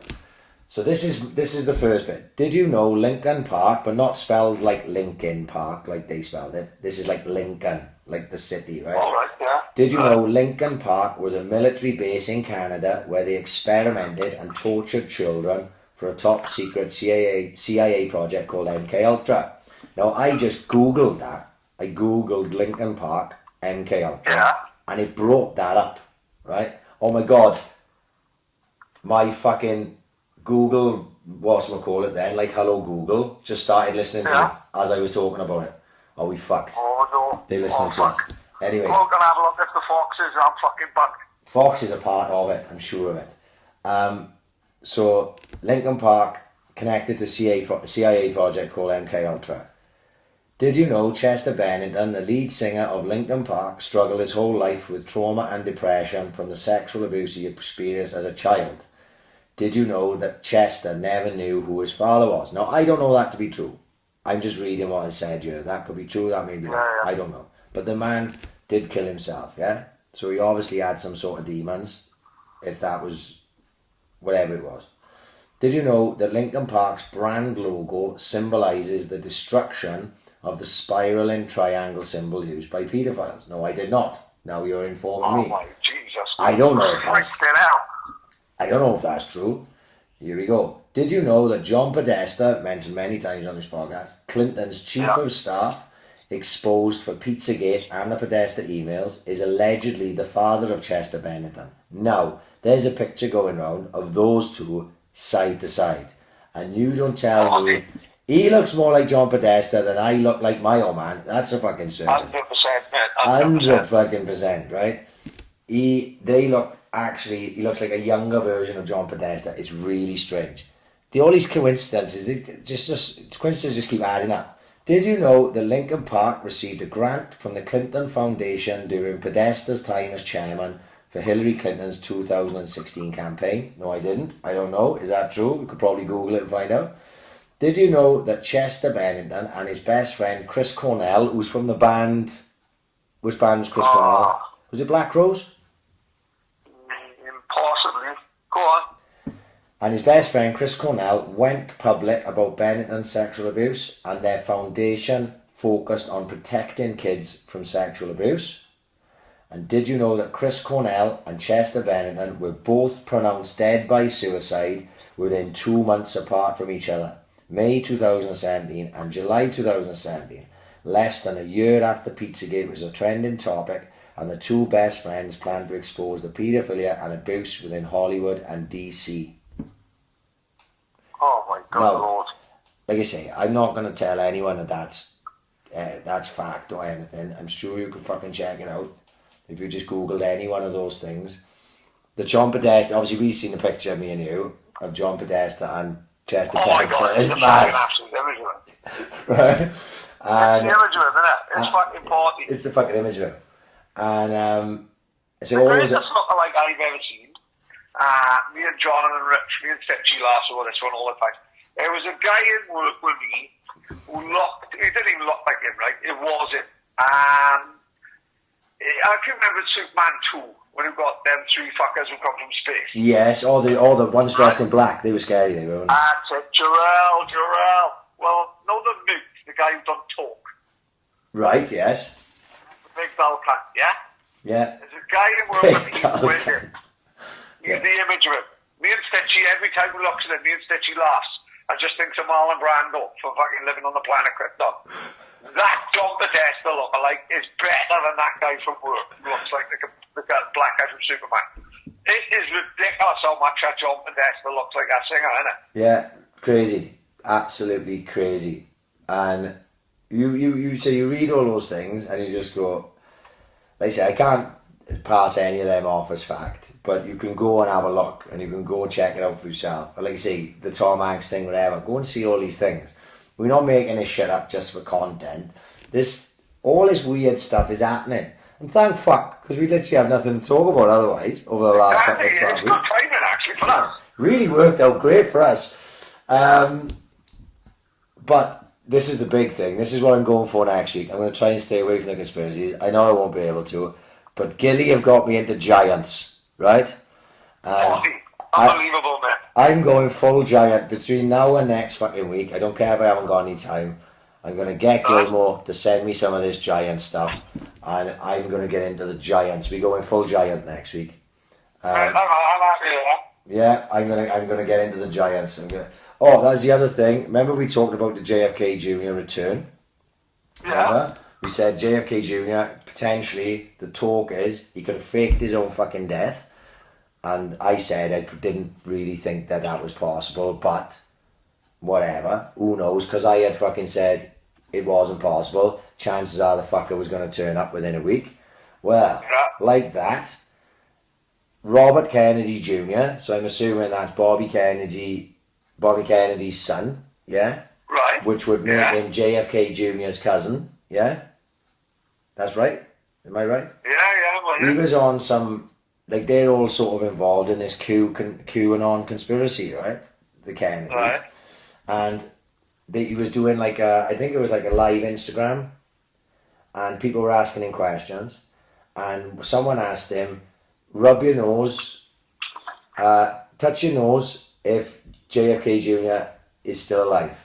And he straight away touched his nose and he just carried on talking, right? So obviously, to the proper conspiracy kooks who's way into it more than us, that means JFK Jr. is Q and he's coming back to save the earth from John Podesta and the Clintons and stuff. Who knows? It'll all play out, it'll all be interesting, it'll all be good banter for the podcast if fuck all else anyway. 100%. Fucking hell. And then on top of that, What world we live in? Paul Warlow happens to be part of the Illuminati. He's connected to the Clintons. Now what are we going to do now? Unbelievable, isn't it? He's like he's on the inside. We fucked. We fucked. The foxes are going to eat me when I'm sleeping now. Sent by the Clintons. In fact. And that's that. You know, that's the madness of another week of our lives. And fucking Kanye West is on about running for president. What the fuck next? You know? It's fucking ridiculous, mate. Absolutely. It's fucking mad. Crazy. Mark, we've got people into it. Mark is full on now. Mark is full on. Big shout out to the Mark. We've got Mark a full on job. Mark fucking messaged me in the week and he said, Pad, have a look at this, right? I got a documentary for you called The Fall of Cabal. Oh, yeah, mate, I haven't had a chance, so I haven't got that much time. Mate, I had to text him back. Mark, it's 11 o'clock on a Tuesday morning. I'm trying to watch Thundercats, prick. Leave me alone. I don't need to live my life like I send it to fucking Ryan. I don't fucking want to know. Fucking madness. Everyone's head's fucking gone around me. I know. I got sent that Fall of Cabal documentary. It's about 10 hours fucking long, I think. And I just haven't got the time. I haven't got the time in my life for it. And I did watch some things this week though. And one of them in particular is fucking mad. First of all, I started with...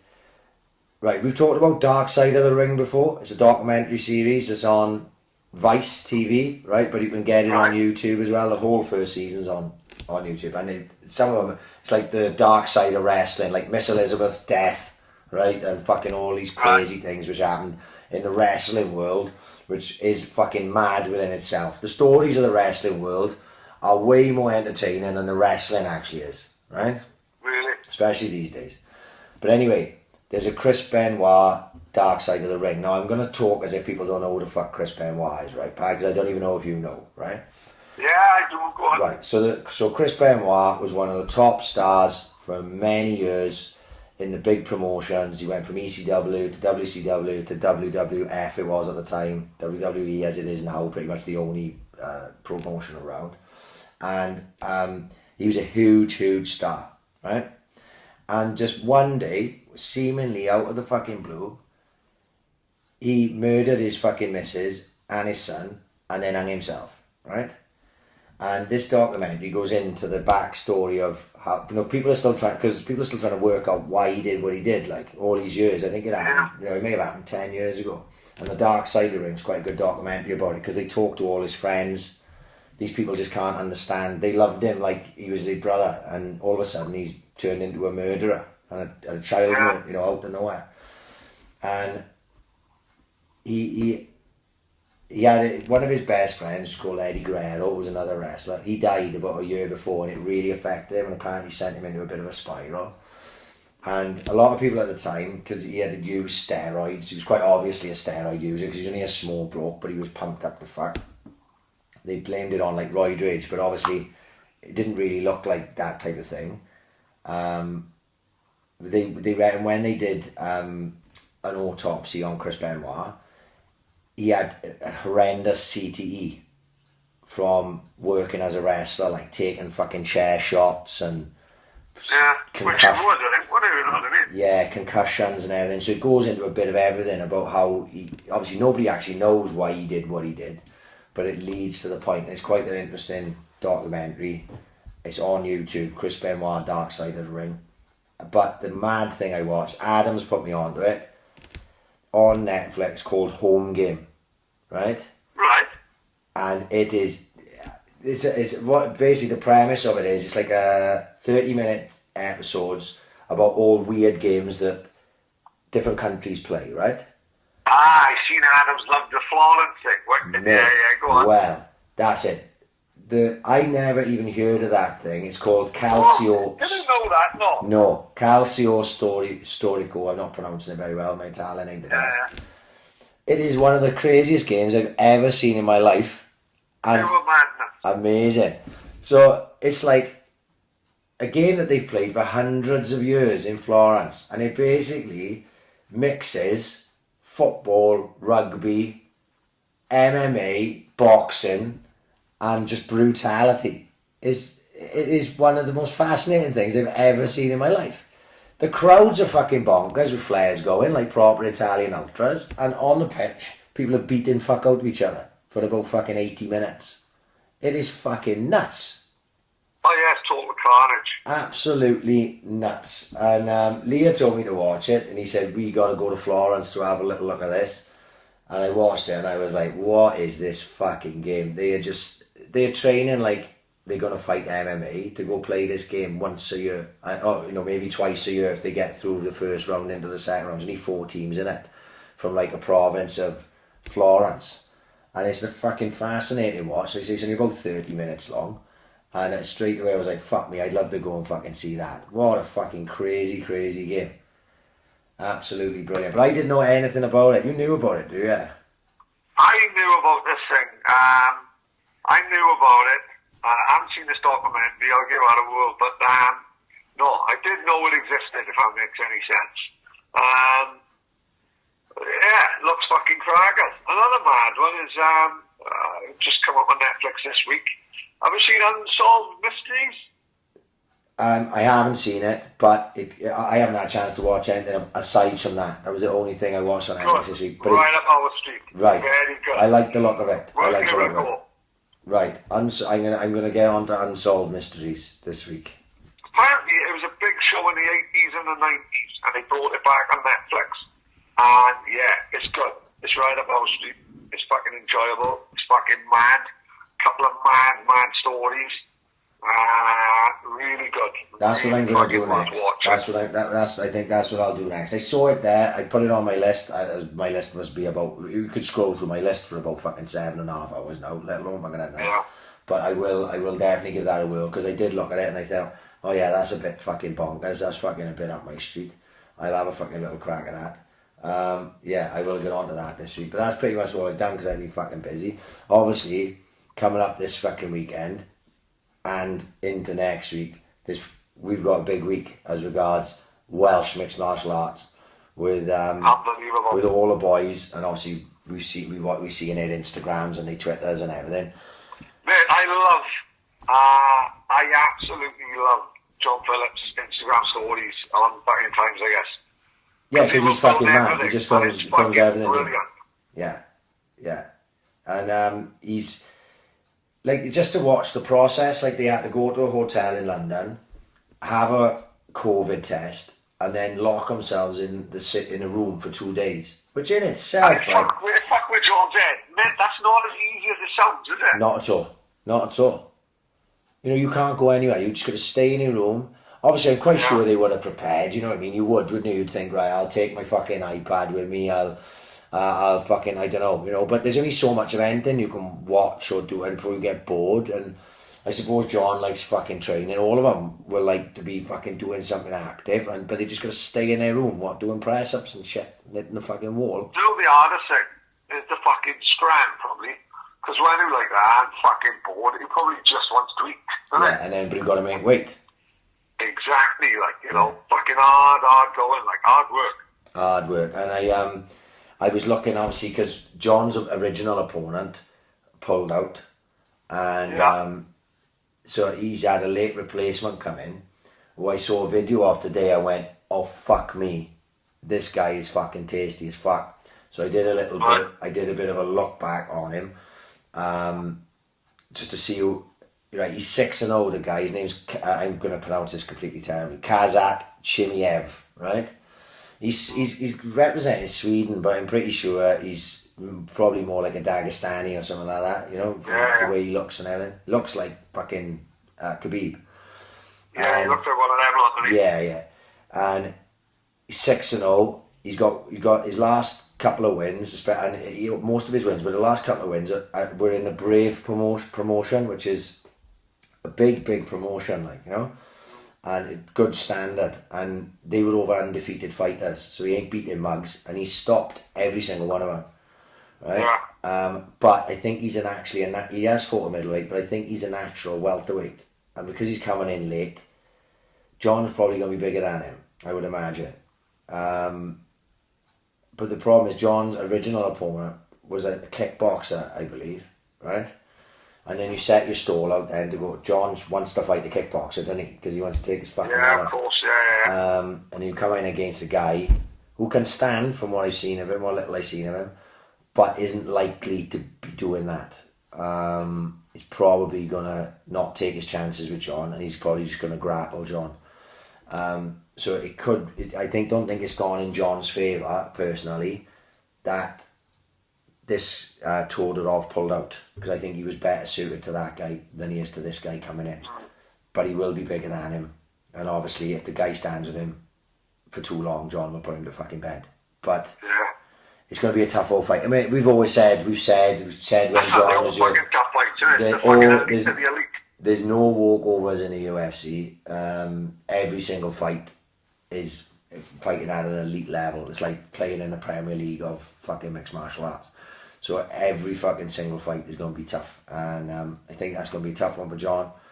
Obviously, to get on his Instagram and watch his videos, because it'll be fucking entertaining over the next week or so.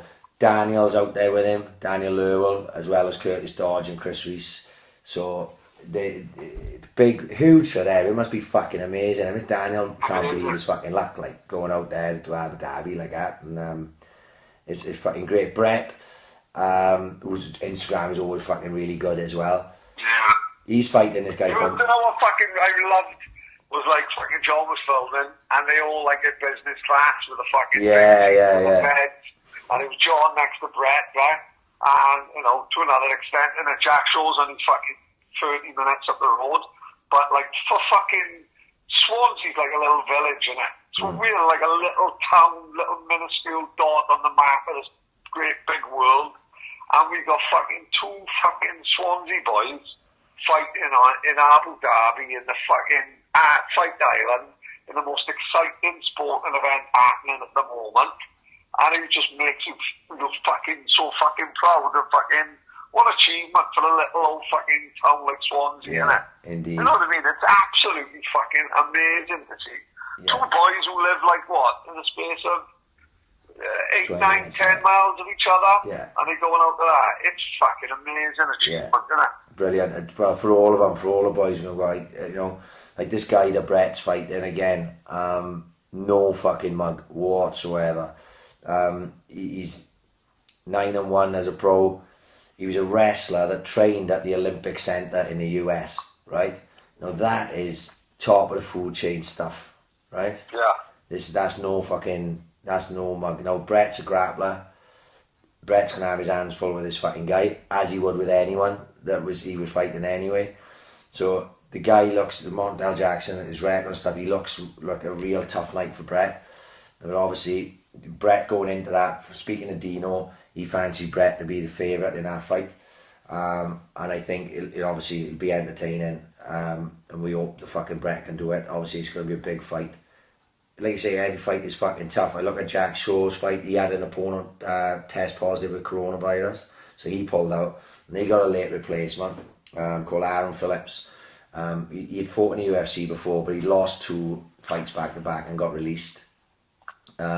He's 12-3 overall. He's a good fighter, but you would fancy Jack to be a bit more than a bit too good for him. Obviously, we wish him all the best, and we hope John and Jack comes over the fucking travel. Oh, it'd be amazing. John and Jack are on the same night, which I believe is weird because of the timing. Like we like may a Thursday morning or something. I don't know how it works. like we may say fucking Thursday, but they may say Wednesday night. Do you know what I mean? Right, okay. Thursday, is that right, or have I got it wrong? Thursday. I'm sure they fight them in the morning. Right, so it's Thursday. I'm sure they fight them in the morning for the American crowd. Like, that's why I've seen that all the embedded this week. And everyone's training after 7 in the morning. So that, you know. It'll be Wednesday night in the US, is it? No fucking idea, mate. I gotta be honest. I'm shit with that stuff like that. I honestly got no idea. I wouldn't like to say because I get it wrong. Yeah, but I think it's Thursday morning here, is it? Yeah. Again, I was under the impression they're fighting in the morning out there. So I have no idea what fucking time it would be for us. Like, you know? I got absolutely no idea. Hopefully we can find that out. before, and not that I'll fucking see it. I mean, we will see it because we both be in fucking work. But exactly, yeah. But we wish him all the best. Look, fucking amazing. Just keep the videos coming. Can't fucking wait. Just be great. Fucking hell. Unbelievable. This Saturday night is a fucking huge card to kick off the UFC Fight Island with.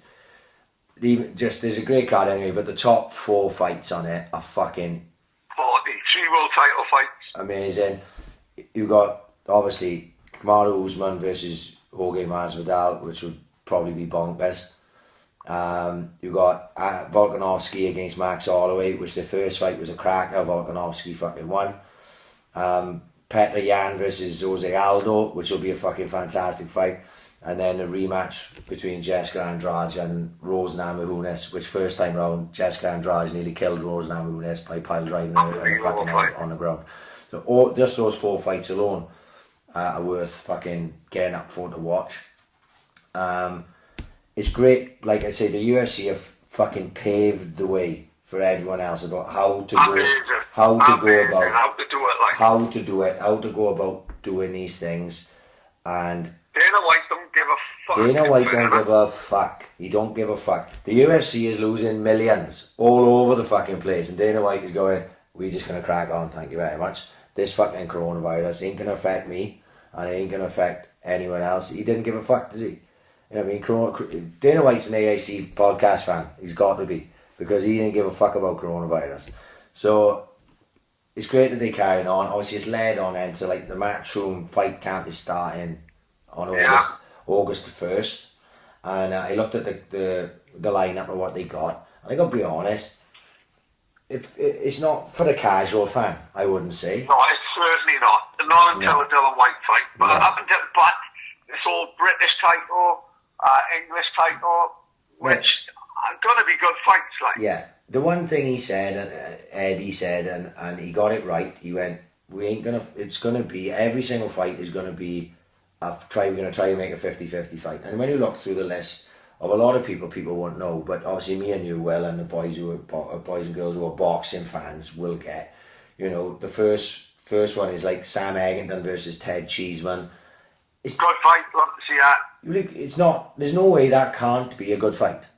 Yeah. Right? And James Tennyson versus Gavin Gwynn, another one. Can't not be a good fight. Jordan Gill versus Reece Bellotti, can't not be a good fight. It's just, and that's the way it seems to be set up through it. And then obviously it ends in the 4th week with Dylan White versus Alexander Povetkin, which is a fucking big fight.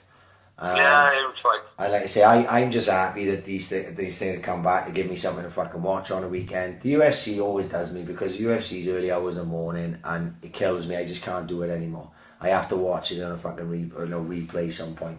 As much as I would like to get to tell you I will watch John live and I will watch Brett live and Jack, I can't see me doing it, you know.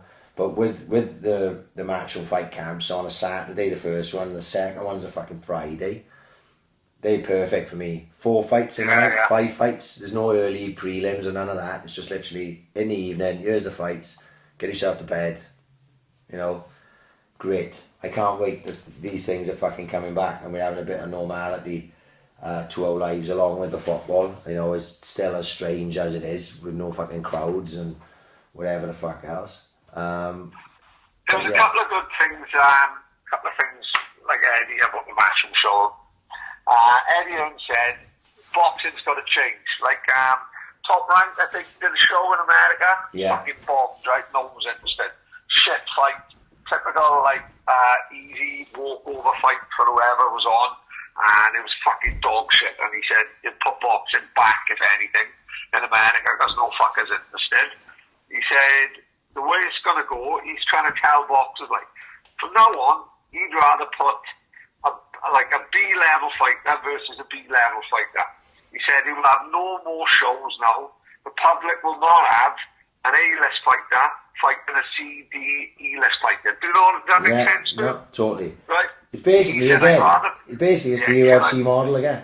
UFC model. Yeah, again, yeah. He said I'd rather have a B fighter versus a B fighter rather than put like a fucking world champion against a walkover. Like he said, that's got to stop. Like, and do you see today, Katie Taylor's fighting that Belgian girl that she fought in Madison Square Garden what was last her year. name? She was supposed to fight Amanda Serrano, wasn't she? But Right, have you heard about the Serrano thing?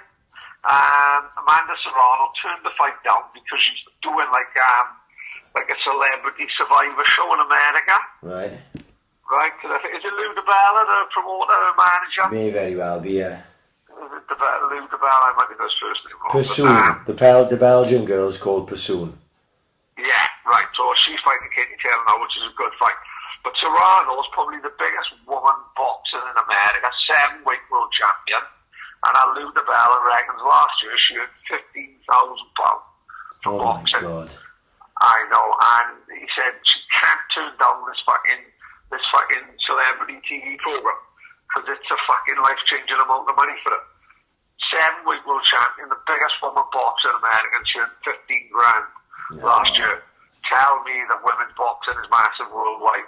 Maybe if everyone jumps on Katie Taylor's fucking tail, because Katie Taylor, descended the sport in Ireland and she's fucking huge. Yeah. But unfortunately, take away Katie Taylor and there's not much happening in the women boxing scene. Like, it's just not like... No, they have tried, but, Katie Taylor is obviously, as regards to stature and especially on this side of the pond, she's huge, she's big. They put her on big cards in America purposely because there's a big Irish fucking following in New York and places like that. They made sure they put Katie Taylor in those places where she could get big and get exposure. She's brilliant to watch. I always enjoy watching her.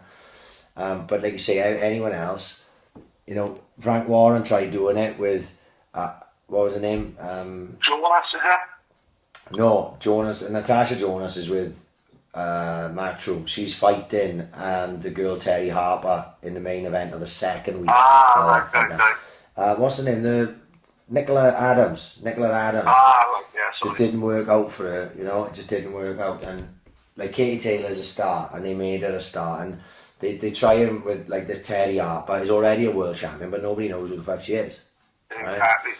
They trying it with Shannon Courtenay, who's like, you can see why they like Shannon Courtenay. She can fight, but she's a pretty blonde girl as well, like, Exactly. So she ticks boxes a couple of different ways. It's a bit like, what's her name in the UFC? Paige Van Zandt, Yeah, of course, yeah. They got to use a bit of that to sort of maybe hype her up a bit. But like you said, it is, outside of Katie Taylor, is there any real money in it? Probably not.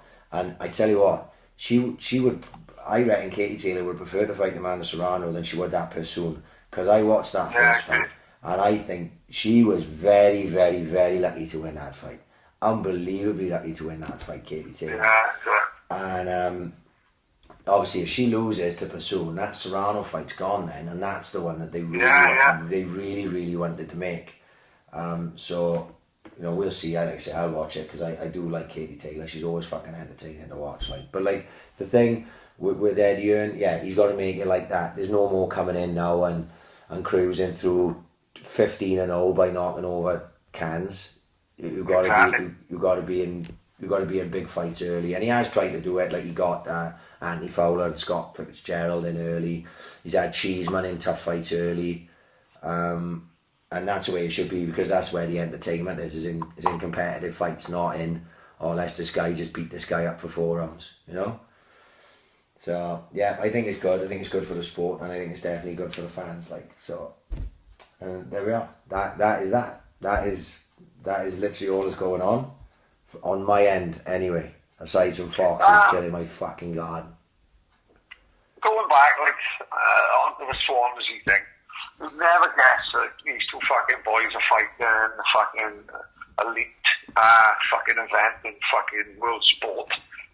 All I've had on the news regarding Swansea is people wanting to change fucking Picton Arcade's name, because fucking the guy was named after was a fucking motherfucker, man, when you actually looked into it. Oh really? Tell me more. And everyone's, my good lord. At first I was like, fucking hell, can everyone just leave everything the fuck alone? Which I do still think of to some extent. And then you see the stuff, the guy's called Sir Thomas Picton. Right. I think it was from Carmarthen way. Hell of fighter in the wars, and all that. He died in the Battle of Waterloo, I think. But lumping fuck, he was torturing 14-year-old girls for fun. Absolute fucking animal. But then part of me then also says, well, our history of the whiskey, that was fucking in 1807. So I don't think, is it too late to change fucking Picton Arcade's name now? Why? I just don't know. Can you explain to me how he had Picton Arcade named why he was named after him and why he wasn't named after someone else? Because he's a legendary fighter or something. Was he from Swansea? I think he's from Carmarthenshire. We've had places named after him all over the fucking country. Really? You know, which I think did happen in them days, innit? Because he was like a wartime general sort of thing. You know what I mean? But part of it, you know, is a massive, I say massive, it's got a big campaign now, and I think it's gone as far as it comes, so to change like stuff like Picton Arcade and all that, which is all we've ever known. You know what I mean? But then part of me also thinks, well, why are we getting it changed? Are we getting it changed just because of what's happening in America? You know, and just because it happens in America doesn't mean it should happen over here. The tail don't wag the fucking dog, is it? No, exactly. You know what I mean? It's just a funny one, like, I just think, you know, just a weird one. When are they going to fucking next thing? Dylan Thomas be getting kicked over down the fucking marina? Yeah, this is it. Yeah, he's out of a boy. Yeah, exactly. They definitely come out at some point, wouldn't it? Yeah. No, like I can see both sides of the fucking story. The honest truth of the matter is, from my point of view, I couldn't give a fuck. No, exactly. If he wants to go, like I said, you leave Robbie James's head on the wall of fame, and don't fuck with Ivor Old Church. Aside from that, you can pull down any fucking statues you want. I could give two fucks. Yeah. You know. Devastated, one of our favourite bands. Oh, Kasabian, ridiculous. Got it. Devastated. You can't go around. In a selfish way. You can't go around kicking birds' heads in. It's not. No, you can't. No. You know, that's a word of advice there from us. It just doesn't fly. And something I saw interesting today, obviously, if anyone don't know, we're talking about Tom from Kasabian.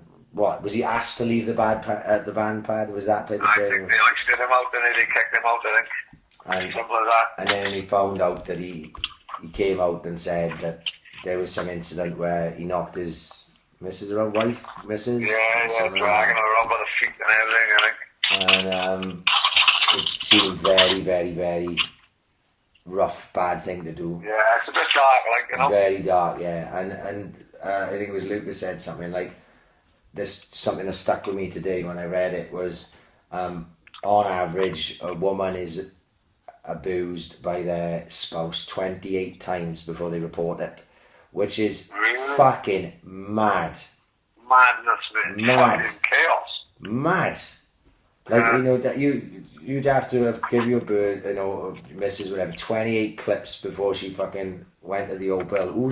That's something wrong with the man there, I think.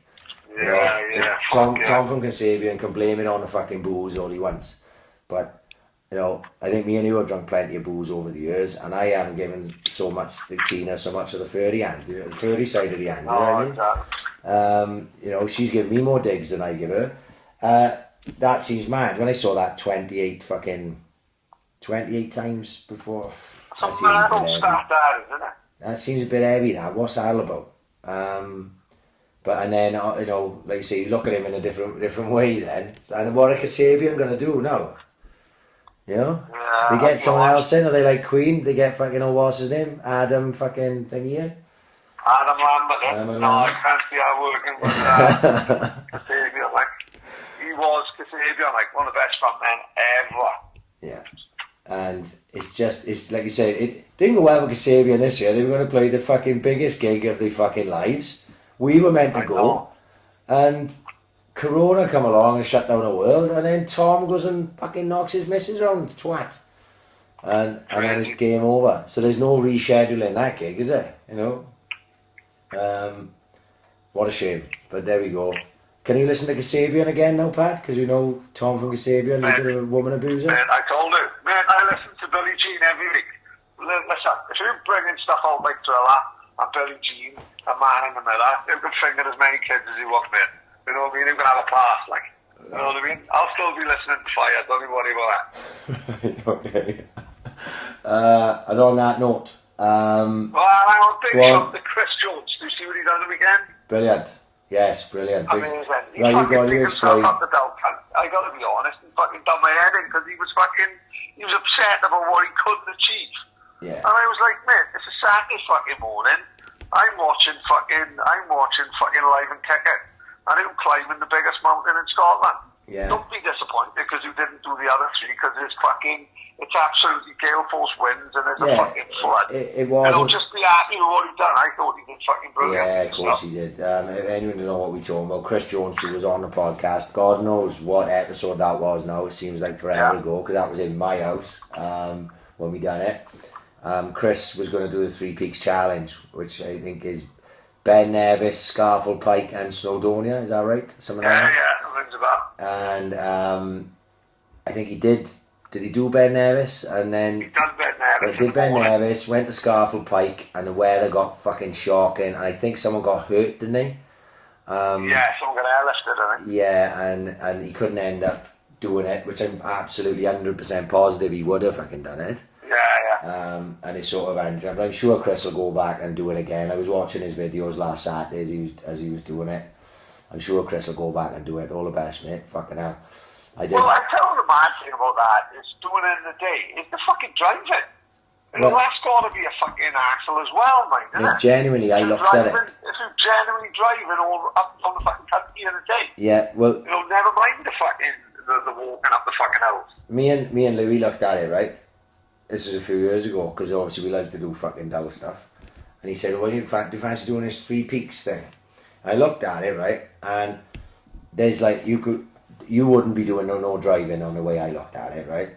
Yeah. You get like a train from Swansea to Scotland on like a Friday, right? Yeah. They pick you up, take you to wherever they set up, like a hotel or whatever. Like Right. first thing, early hours in the morning, you go after Ben Nevis. Obviously, it's like part of a group. Yeah. The way they want you to do it is not just go up like two of you. It's to like go up in like 15, say. Like you get 15 people, you all do it for time.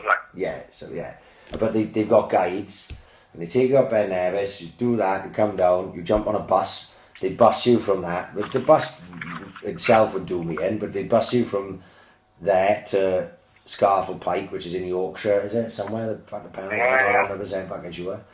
You do Scaffold Pike, then you jump back on a bus, and then you go down to Snowdonia, you do Snowdonia, and then you finish there.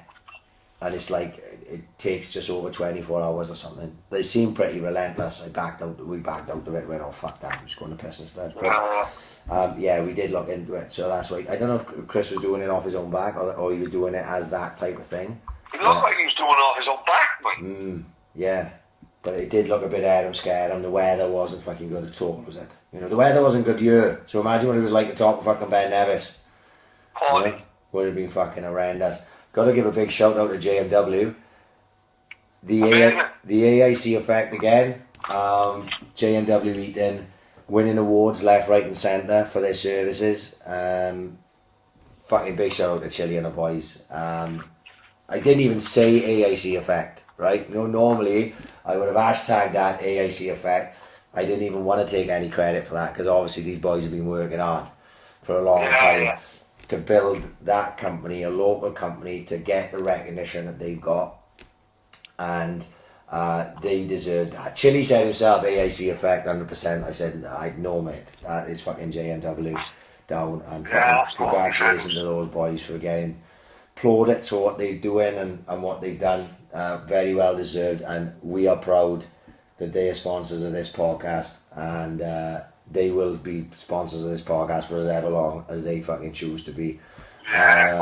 Big shout out to the Bunkhouse, still making crazy burgers. I didn't even see what I seen last week. Fucking hell, they like fucking all sorts of burgers all over the place. Get on bunkhousebar.co.uk for their fucking menu. Boss Brewery still out there fucking serving the public. Who else have we got? Dario's, fucking get down Dario's, get yourself a fucking Italian. 100% old school. They're doing 100% old school DJ battles this weekend. Which, Really? yeah, don't ask me how that's going to work. I'm sure they know what they're fucking doing. They had Ed Kerno on 100% Old School. Is it a podcast? What we call 100% Old School podcast? Yeah, it's like an interview, isn't it? Like, yeah, I suppose it's a podcast. No? Yeah, it's on YouTube, 100% Old School, video chat if nothing else with Ed Kerno this week, and they're on all weekend again, and all the usual suspects.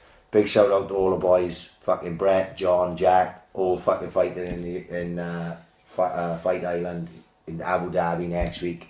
Just watching their videos will make the fucking week. And I think that's it, Pad. Is that it? Yeah, Danny's breakfast for me Sunday. Can't fucking wait. Well, it's your Father's Day again, is it? Well, every fucking, listen.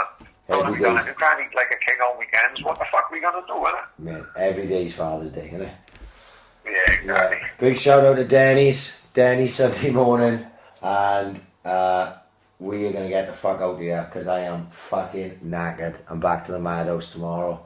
And hopefully I won't get a fucking sack. Pad, we getting the fuck out of here. Say goodbye. See you later, man. Ta-ra, Peace out.